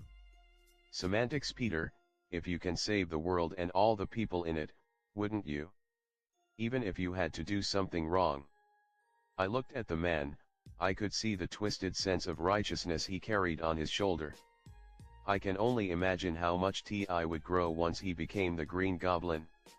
Dr. Osborn, we now are at a population of 7 billion. However, it is calculated that the Earth can only provide for 4 billion people. If I killed 3 billion people, then I would be saving mankind's future. Does that seem like an acceptable method? Normal smiled. I'm beginning to like you more and more, Peter. He took out a checkbook and wrote down something in it. He tore it out and passed it to me. There isn't much I care for in this world. My son, however, is one of them. He made a mistake. I hope you forgive his foolishness, Peter, and put this past us. I looked at the check. $20,000. I gulped. I could do so much with this money. Create an actual Spider-Man costume, get a better computer, so many things. But I couldn't. I won't be pitied, not by anyone, and especially not by Norman Osborn. Thanks, Dr. Osborn, but no thanks. I pushed the check to him. This can help your family a lot, Peter. Is your pride really worth their suffering? It's like you didn't even listen to me. I rolled my eyes. I told you, the methods matter as well as the result. Tell me, if the situations were reversed, would you do it? Would you throw your pride and listen to some man who thinks you're worth a piece of paper and some ink? What about the Osborn pride? Would you do this? Norman looked stunned. He looked at me and then the check with an open mouth before he smiled. He threw his head back and laughed. I looked at Harry questioningly. He shrugged. Guess he didn't know what was going on either. You are a remarkable young man, Peter. Norman took the check and tore it into pieces. I'm sorry to have insulted you with this gesture. If you truly don't wish to make repression for Harry's actions, then I will believe you. If you ever need anything from me, Peter, just ask. Have a good day. He turned and walked away, glaring at Harry. We'll talk more at home. Why, yes, father, Harry nodded, refusing to meet the man's eyes. A limo down the street pulled up and Norman got it, driving away. I looked at Harry. Your dad's kind of intense, huh? You have no idea, he replied. Believe me, Harry, I think I do. I went home that day exhausted. Colleen was really pushing me in the dojo. By now I was very efficient with the katana. I was fast and precise, and while I couldn't take on Colleen herself, I was quickly becoming one of the best in the dojo. As I sat in my basement lab though that night, I was burdened by money. I just let $20,000 slip out of my hands. And because what? The guy who will one day become my arch enemy offered to pay me off. Actually no, that's a very good reason. But money still bugged me. May and Ben were barely making ends meet. Ben was working 2 shifts and me spending almost all my money on Spider-Man stuff didn't leave much for me to spend outside. I needed to make money, but how? My first thought was to make something freaking amazing and patent it. Peter was a genius, and I wasn't an idiot either. Surely we could think of something, right? But no, every idea I came up with was either too expensive to research, too complex to be marketable, or too stupid. Don't even get me started on the business side of things. Patenting alone will cost $300 and I needed money now. There was no way I was ever going to resort to taking pictures of myself and selling them to JJ. Honestly, journalism was dying and secrecy has no place in the modern world. Everyone has a cell phone. If I was to venture out into the light with the suit on, I would be an internet meme in seconds. There were other jobs though, such as online marketing and white hat hacking, where one is hired by a company to try and hack into their servers. If you do and if you can help them patch their server up, they would be more than willing to pay you generously. Only problem, I wasn't sure Peter's skills were good enough. So I was basically fucked. I had no skills I could market and no way to make money. I was tempted to just steal the cash, just break into one of the many GST warehouses I knew for a fact had stores of cash and steal it all. But, once more, stupid Morales got in the way. I could make investments in companies I knew for a fact would be huge in the future, but once again, I need capital for that to happen. I sighed. I walked upstairs to ask Aunt May what I should do when I found her glued to the TV. "Aunt May, what's going on?" I asked. "It's terrible, Peter, some kind of fight broke out," she cried, pointing to the TV. I turned and gasped. It was a news coverage of a battle happening in the middle of Madison Avenue. I saw a man dressed in metallic armor with a green cape around his shoulders raising his hands into the air, throwing lightning out in arcs. Suddenly a fire bolt came flying down and crashed into the man. However, the armored man grabbed the fire bolt and threw him into a big giant orange rock thing. And wait, that's the thing. My eyes widened. "Aunt May, I have to go back to school, I forgot something. I'll be back in an hour or so," I yelled out as I ran to my basement, ignoring her cries for me to stop. I grabbed my costume and put it on. In a minute I was dressed in my costume, web shooters ready and fully loaded. I snuck out of my home and jumped from tree to tree, hiding in the shadows until I was far away to swing away. That was Doom, the man with the green cape. And Fireball wasn't a ball of fire, it was the Human Torch, Johnny Storm. The Fantastic Four got their powers a few weeks ago, guess Victor Von Doom did as well. And now they were tearing up the city. I needed to help them, to stop Doom. I swung out of Queen within 10 minutes, my heart was pounding, excited, and dreading the coming fight. I don't know why I'm doing this, the FF can handle Doom, right?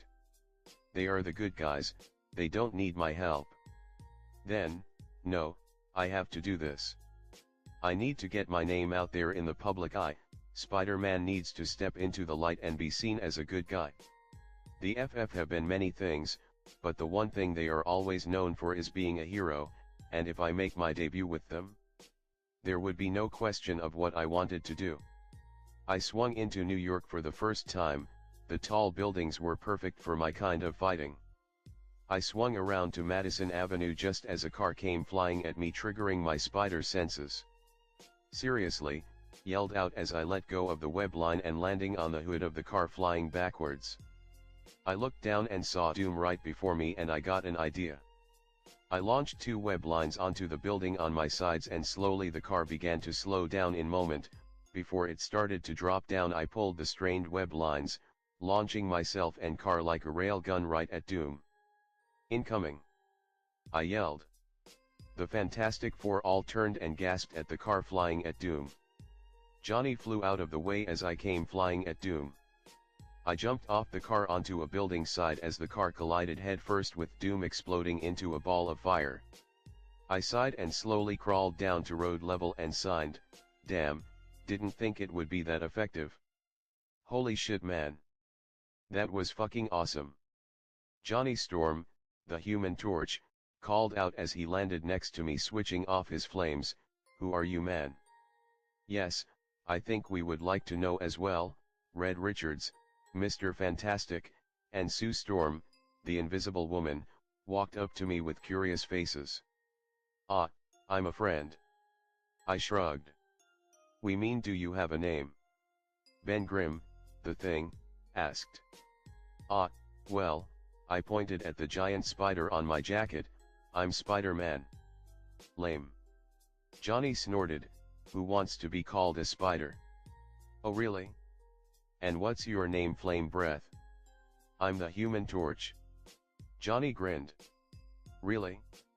You do know you're basically calling yourself a walking flashlight, right? Susan snorted in laughter. Reed smiled as well. Ben, however, gave a full-blown laughter. Ha! He's got you there, punk. Crash.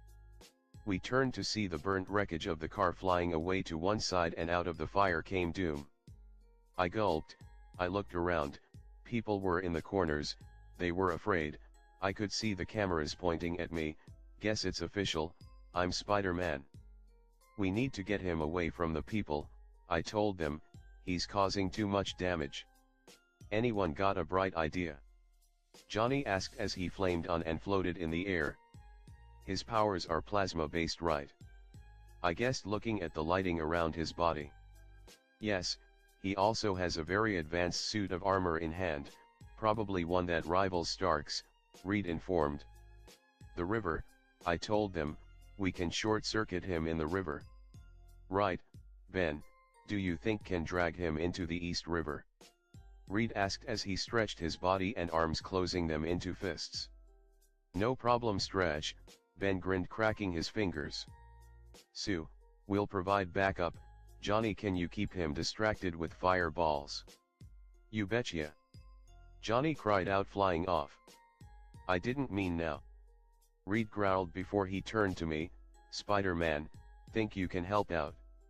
I would be happy to, I nodded as I jumped up on a light pole and swung into action. Hey Doomy! Ben roared as he charged him like a tank. It's clobbering time. He brought his fist down, over Doom. The man stood still and took the hit as the road below him cracked. I heard his scoff, pathetic as always, Ben Grimm. He then sent out a bolt of lightning that knocked Ben on his ass. Hey Victor! Johnny called out, eat this. Fireball after fireball came at the man. But Doom didn't even bother moving. He stayed where he was and let the fire bounce off his armor. He chuckled, Johnny, Johnny, Johnny, always the weakest one. He snapped his fingers, sending out a bolt of electricity that hit Johnny in the stomach and sent him flying back. Johnny! I cried out as I swung towards him, grabbing him by the arm and landing on a nearby rooftop. Johnny had luckily flamed off by that point. I slapped him hard across the face. Wake up, man! Wake up! But it was no use. Johnny was out cold. Doom had overcharged his nervous system and knocked him out. I turned back to the battle and saw Sue stopping Doom's lighting by erecting a barrier around herself and Reed. But stray streams of power were getting dangerously close to the civilians. I needed help them, just one opening and they can take him out. I looked around the roof. I needed to insult him, but how can I? Paused, looking at the air vents. This building was huge. It gave off an obscene amount of heat through the vents. In order to keep the vents intact, it would have to be insulated to some degree. It wasn't perfect, but it was what I had on hand. I ran to the air vent and punched the bottom half, tearing it off at the bottom. I pulled it loose and carried it under my arm as I stepped onto the roof edge. I took a deep breath and sighed, here goes nothing. I jumped down and swung up high like a pendulum. I let go of the web at the cruxes of my swing, right over Doom's position. Yo Doom! I cried out as I began falling down right at him, holding the air vent before me. Bit me. What is dash? He looked up surprised as I slammed into him, pinning him down with the vent. I was thrown to the side from the impact. My bones hurt like hell. I think I broke everything. Through sheer will I got back on my feet and looked up at Doom getting up, the air vent now covering his body. What kind of stupidity is this? I asked as he began to flex his arms. I saw the vent being ripped apart at the seams, so quickly I set my web shooters to hard webbing and spun it around the event, keeping it intact. Doom tried his best but found he couldn't break the webbing. What madness is this? How does a web hold back Doom? You're about to find out, pal. I yelled as I jumped up as punched him across the face, only to hear something snap. Arg. I yelled, of course he's basically indestructible, he took a hit from the thing. What did I think was going to happen? Clever child, but none shall escape doom, he yelled as I saw plasma sparks run off his body, but suddenly they disappeared. He looked down at the vent and chuckled, of course, it's insulated. Which means I can do this. Reed yelled as he grabbed Doom with his giant hand and threw him into the air. I got him. Sue yelled out as she captured Doom in an invisible ball and flew him over to the East River. I blinked as I watched her go. Why was everything suddenly all red? Why, oh, I'm bleeding from my skull, what fun. I closed my eyes and fell back on the broken debris as I heard Ben's voice yell something out. The FF could do the rest, I need to sleep. Sometime later. I blinked awake and looked around. I was in a room with wires attached to me and a monitor attached to my chest. I moved around for a bit and felt pain shoot through my body. I looked down, I was wearing my pants, but my shirt and jacket were neatly folded and kept on the side. I reached up and touched my face, no mask, shit. I looked to the side out the window and saw I was on a really high up floor, maybe the 200th. So it wasn't a hospital, thank God for small miracles. If I was in a hospital I would be so fucked. Goodbye Spider-Man. Hello Shield Detention Facility. The sky was darkening, it was late, maybe 8 p.m? Was I asleep for an hour? I got off the bed and winced in pain at the feeling of my body move. I was bruised all over my body, but luckily it didn't feel like anything was broken. All I'm saying is we should at least hear the guy's story first before we throw him out on the curb. Johnny Storm entered the room followed by Reed and Sue. We aren't going to throw him out Johnny, it's just dash. Sue stopped as she turned to me and smiled, ah, you're awake then. I nodded, yeah, guess I am. Dude. I didn't think you would be awake so soon. Johnny cheered, but I don't think you should be walking just yet. No, it's fine, my body can heal itself pretty quickly, I told him as I removed all the wires attached to me, switching off the heart monitor, so, I'm assuming you already did a facial search. Reed nodded, we did, hello Peter. I winced, damn it, there goes my secret identity. Hey don't worry, we won't tell anyone, right guys?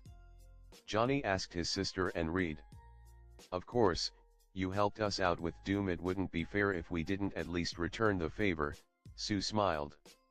I still believed we should have called his aunt and uncle, they would be worried sick about him, Reed argued. Please don't, I told him, I can manage them, they don't need to know about this part of my life. I grabbed my shirt and put it on. As I did I noticed Susan Storm's eyes pinned to my ABS, I couldn't help but smile, guess I was hot huh? So wait, why did you just jump in like that?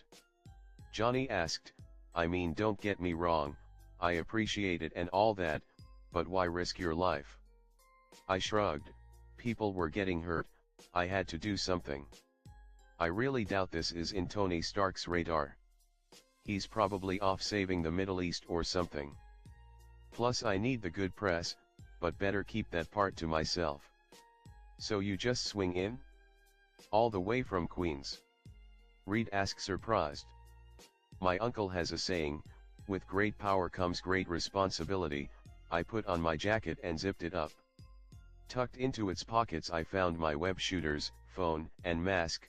I have the power to help people, to save lives. Why shouldn't I? Because Reed began only to stop, he thought for a moment before shrugging, I honestly can't think of an answer for that.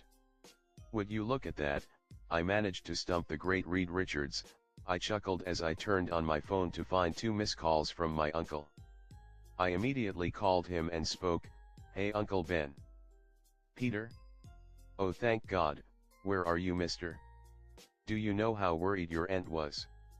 I sorry Uncle Ben, Marcus called me over, he wanted me to help him out with a chemistry test tomorrow and I'm sorry.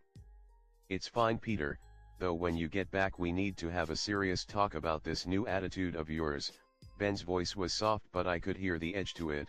I'm assuming you've already had dinner. I blinked, I looked at the clock on my phone and cursed, it was 9 already. I sighed, yeah, Marcus' mom made us some pasta. Tell Aunt May I'm sorry, I didn't mean to worry her. I spent a few more moments promising to be home early before hanging up. You're a very good liar, Reed narrowed his eyes. I nodded, not something I'm proud of. How long have you been Spider-Man? A month or so, I shrugged. Wait, seriously? Johnny asked blinking, but I've literally never heard of you until today. Did you hear about the Hulk in Harlem? I asked. Yeah, but what does that have to do with you? Johnny asked. You were there, Susan suddenly spoke out, you helped the Hulk take out Abomination. I saw you on TV, a red hoodie and blue pants, right? I nodded, yeah. I've also been working a lot behind the scenes as well. Nothing big, just busting a block party here, being a pain in general to the drug rings of New York. You know, the usual. Reed looked suspicious, Johnny looked impressed and Susan gave me a smile which made me wish I still had my adult male body. Stupid teenage hormones. Hey Peter, Johnny grinned as he swung his arm around me, you hungry? 'Cause I'm hungry. Reed's stomach growled just then, causing the man to chuckle. Yes, maybe it's best we eat something. I'm sure Ben has reached her by now anyway. Great. Let's go. Johnny led me out of the room and down a hallway. I found myself in a clean white hall. We walked past several rooms filled with tech. I could identify some of them on sight, and I swear the Peter Parker inside of me was screamed from a giant nerdy-gasm. Damn, this place is amazing, I commented looking at the rooms, a quantum slicers, gene identifier, a cyclotron, and, why do you have a car battery? Oh, that's mine, Johnny shrugged, that's my lab. He pointed at the one with the battery. I noticed it also had a 3D printer and a couple of sketches drawn up and posted on the walls. It was the first battery I ever fixed, kind of like my inspiration. The Baxter building is our father's building, Sue explained. He believed gathering the brightest minds under one roof will lead to discoveries beyond our wildest dreams.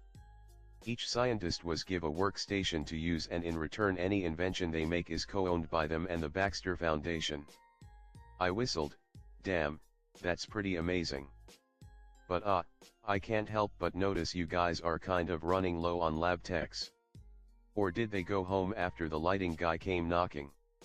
I asked, not mentioning Doom's real name because for all intents and purposes the public didn't know who Doom was, hence neither did I. His name is Victor Von Doom, Reed explained, and he was, my friend. He used to work with us, in this place. Over the years the Baxter building has started to lose its members, Susan admitted.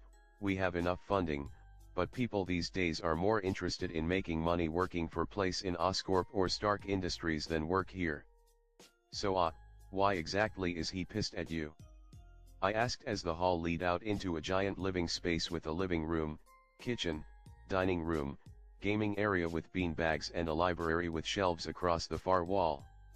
He's just pissed because Reed's better than him, I heard a rough voice call out from the couch. I saw Ben Grimm reading an extra-large newspaper on an industrial-sized metal chair. It didn't have any cushions, though I doubt he would need it. Peter, this is Ben Grimm, you don't have to be afraid, Reed told in a gentle calming voice. Yeah, I figured, I shrugged, since you know, he tried to save the city instead of electrocuting it. Ha, I like this kid, Ben chuckled as he folded the paper and got up. So, I hear you're some kind of superhero. I nodded, yeah, well, trying to be. I'd say you are, judging by the way the news is talking about you, Johnny called out as he turned on the TV displaying the news. It was about the attack, and more specifically, about me. Police have yet to identify the red jacket-wearing hero, though some claim it is the same one who helped stop the Hulk's rampage in Harlem a month ago. A crude picture of in my first costume showed up near the anchor's head. Many people have coined the name Spider-Man, alluding to the logo spray painted on his jacket. No one knows who he is or what he does. We went to the streets to find out people's opinions of New York's newest heroes. The news showed variety of people, interviewing them and asking them what they thought about me. I don't know, but I think he's here to help. He got knocked out pretty fast, so I'm kind of worried for him. I don't think the hero business is his thing, a black man commented. I think heroes are overrated, we don't need them here. Ever since they came here villains have followed, and I can promise you this boy will only lead to more problems, an old lady claimed. He's a hero, an older man wearing a camo jacket commented. I respect the fact that he just leap into action without a second thought. He's a bit reckless, but I think his heart's in the right place. He looks cool, a young boy admitted. People kept commenting, I honestly felt like blushing. They were praising me, calling me a hero for crying out loud. Some didn't approve, they called me an unwanted vigilante, but most didn't seem to care. Guess I was right about getting good press by being seen together with the FF. They're right, you know, you are inexperienced, Reed groaned, you are reckless and you just jumped into the battle without thinking. He was just trying to help Reed, cut him some slack, Susan snapped. Immediately Reed backed down, sorry. Sue huffed, she turned to me and grinned, don't worry about it Peter, things like this take time. Heck, we aren't even superheroes but people are still calling us that. Johnny, what's that ridiculous name they have for us again?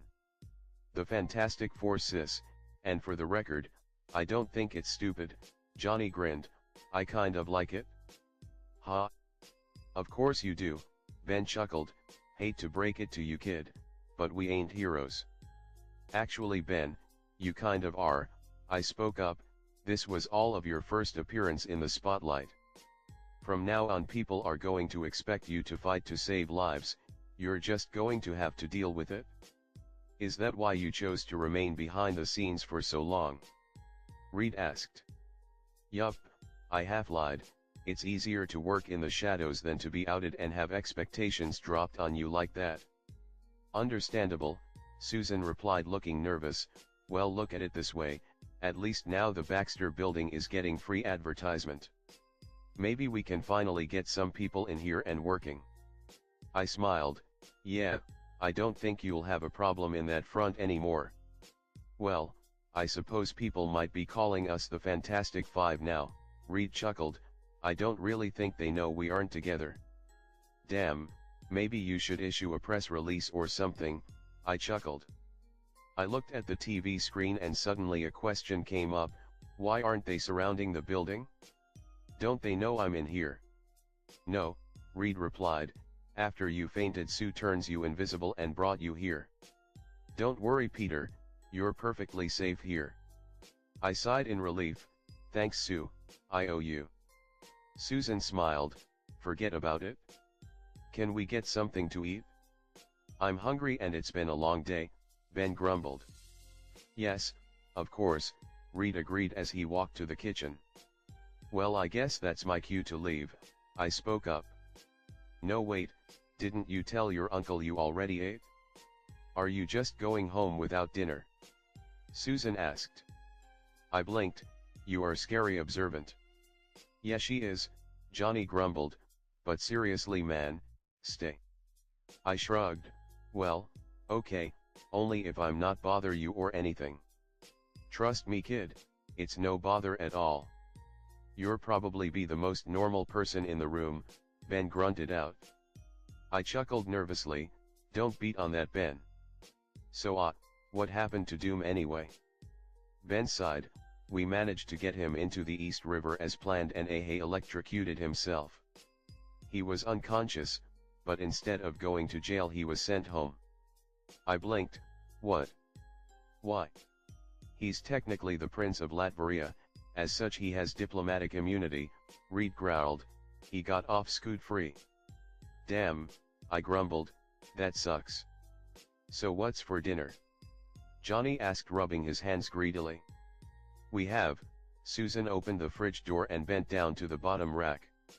I couldn't help it, my eyes were drawn to her ass as it stretched her blue uniform to its limits. Damn, I love spandex. Johnny slapped me up the head. Dude, eyes up front. I grumbled, yeah, fine. We got pizza. Sue cheered, holding up 5 boxes of frozen pizza. Johnny, will you do the honors? My pleasure, sis.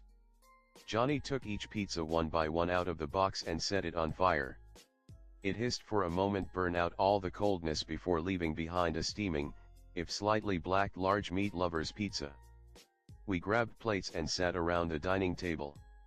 Ben sat down on his industrial chair, and we ate, and asked we did. I told them my life story. Well, some of it anyway. So wait, a spider bite gave you your powers? That stupid man. Johnny cried out. It wasn't an ordinary spider, Johnny, I shrugged, it was genetically altered and radioactive. I was able to overwrite my genes and change me on a cellular level. How do you know that? Reed asked. Oh come on Reed, you must have seen my report card when you did a search on me, right? What did it say? Above average student, exceptional in studies and subjects that interest you, Red narrated. So you're smart? Ben asked. I'm no Susan Storm or Reed Richards, but I can hold my own, I shrugged. So wait, the spider bite gave you advanced agility and the ability to shoot webs out of your hands? Susan asked. Oh no, not at all.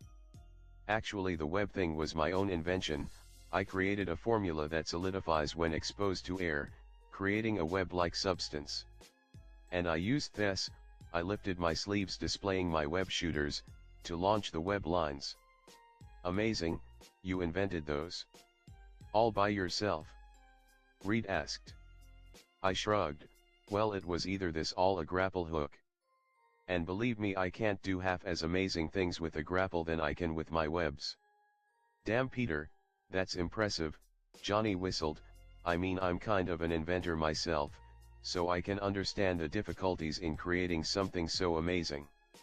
Good job kid, good job. Hey, don't call me kid, we're the same age firebutt, I growled. And what do you mean you're an inventor? Susan scoffed, the only thing you invented is a hair gel to didn't burn when you went all flames. Hey. Don't diss my invention. Next thing you know, thousands of firemen all over the country will be lining up to buy my stuff. You'll see. Yeah, or we can use it to grease up engines. Hey. My beautiful hair gel is not a replacement for engine grease. Then why does it look the same? Why you little? Johnny growled, punching Ben's arm only to cry out in pain, I hate you. I chuckled at their antics, guess I know why they were such a good team. They were more family than friends. Slowly they all calmed down. I helped clear up the plates, washing them in the sink with Sue. I kept trying to sneak in a quick peek at her amazing behind, but Johnny also caught me, stupid fire breather. When we were done, the FF and I were gathered around in the living room and Susan spoke, Peter, how would you like a job here with us? I blinked, super hot lady saw what now? Susan chuckled as Reed and Johnny glared at me, I'm serious Peter. I saw your test scores, impressive. And from what you've told us about your invention, well, there is certainly promise to say the least. I told you, the Baxter Building is a place for geniuses to learn and grow together. I think you'll do great here, don't you? I don't know if I can live up to your expectations, I gulped, replying honestly, like I'm already busy, I have school training and Spider-Man stuff I don't know how dash. You don't have office hours in a place like this Peter, Reed spoke up, we make our own times. Sue and I practically live here, but Johnny roams around a lot. We only expect one thing out of you, improvements in science.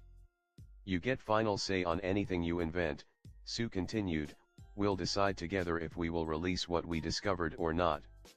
You'll have a lab and funding for your projects, along with some cash as a monthly salary.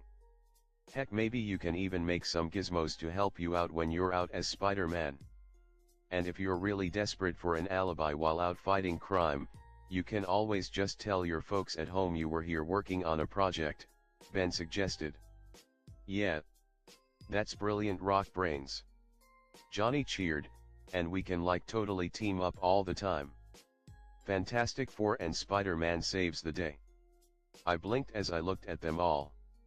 Johnny was the one who looked most hopeful, Sue looked confident while Reed just smiled. I couldn't really tell with Ben's face, you know, because of all the rocks, but it looks like he was smirking. I would be honored to work with you guys, I said finally. Believe it or not, I really needed a job. Both for the cash and as an excuse to be Spider-Man. This would be perfect. Great. Welcome to the Baxter Foundation, Peter. Sue stood up, I did as well, and we shook hands. I'll get the paperwork started. Maybe it's time to go home, it's getting late and your aunt and uncle are bound to be worried. My eyes went wide, I looked at the clock, it was 10, oh shit. I jumped over the couch and put on my mask. It was amazing meeting you guys. I'll see you tomorrow. I pushed open the balcony door and jumped out, swinging across the New York skyline. I like him, Susan smiled. Yeah, you do, Johnny teased. Judging by the way his eyes were attached to your spandex covered behind, I would say he likes you a lot. Johnny. Susan yelled. I'm going to bed, night, Ben grumbled. Same, Reed got up and left. I'll see you all tomorrow. After Reed left, Johnny turned to Sue.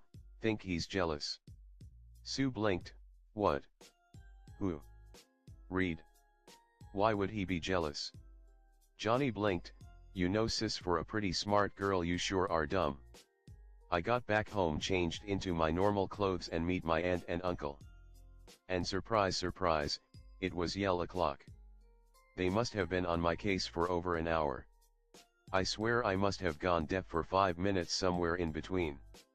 So what do you have to say now? Peter's Aunt May asked as she finally winded up the lecture. I looked her straight in the eyes and without blinking replied, I got a job. They blinked, they looked at each other and then at me. What? Uncle Ben asked. Okay, I'll be honest, thing about Marcus? It was a lie. I really went to Madison Avenue to see the Fantastic Four fight Doom. Don't worry, I stayed as far away from the battle as was possible, I told them, sensing another round of yelling coming my way. I helped clean up after it was done. Johnny Storm saw me, we talked. Then his sister showed up and she invited me over. The reason I'm so late is because I spent the evening at the Baxter building trying to impress them enough to get a job. Ben was the first one to speak. That's amazing, Peter. I'm so proud of you. I grinned as he grabbed me into a tight hug. I winced from the pain but kept my mouth shut. Can't let them know I'm bruised like an apple. Peter, you didn't have to do this, May said. We have more than enough money, you should be more focused on living your life, not getting a job. That's just it, Aunt May, I am living my life. The job is going to be inventing for a living. I'll co-own all the patents I make, I'll have my own lab, and what's more, I'll be getting paid. It's perfect, Aunt May. She sighed, she looked like she was going to object once more but Ben stopped her. May, it's fine. The boy is old enough for a job, and it's lucky he found one that suits his talents. Peter, I'll be honest, lying to us wasn't right, it was elfish and disrespectful, but I understand why you did. You're a good kid, Peter, and I know you'll make us proud. I smiled, thanks, Uncle Ben. I knew I wasn't done, there would be more yelling, more arguing. I'm sure one day they'll ask me to stop going just because it'll be too dangerous. But for now, right this moment, I was happy. Spider-Man was born, I had a job, a family, and a life. I was finally getting used to being called Peter Parker. Who knows, I just might end up being an amazing Spider-Man. Haha, puns. The next day at school I had a kick in my step. I couldn't help grinning like an idiot. I woke up early today morning and went full on Peter Genius mood. I had a portfolio with a list of ideas I could make with the FF's help.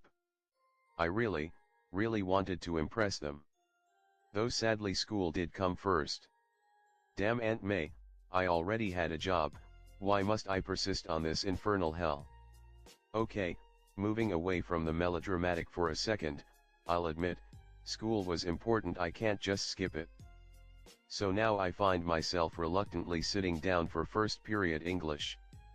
Harry kept looking at me from the corner of his eye, I didn't know why, hope Normal didn't ask him to spy on me or anything, that would be a pain in the ass.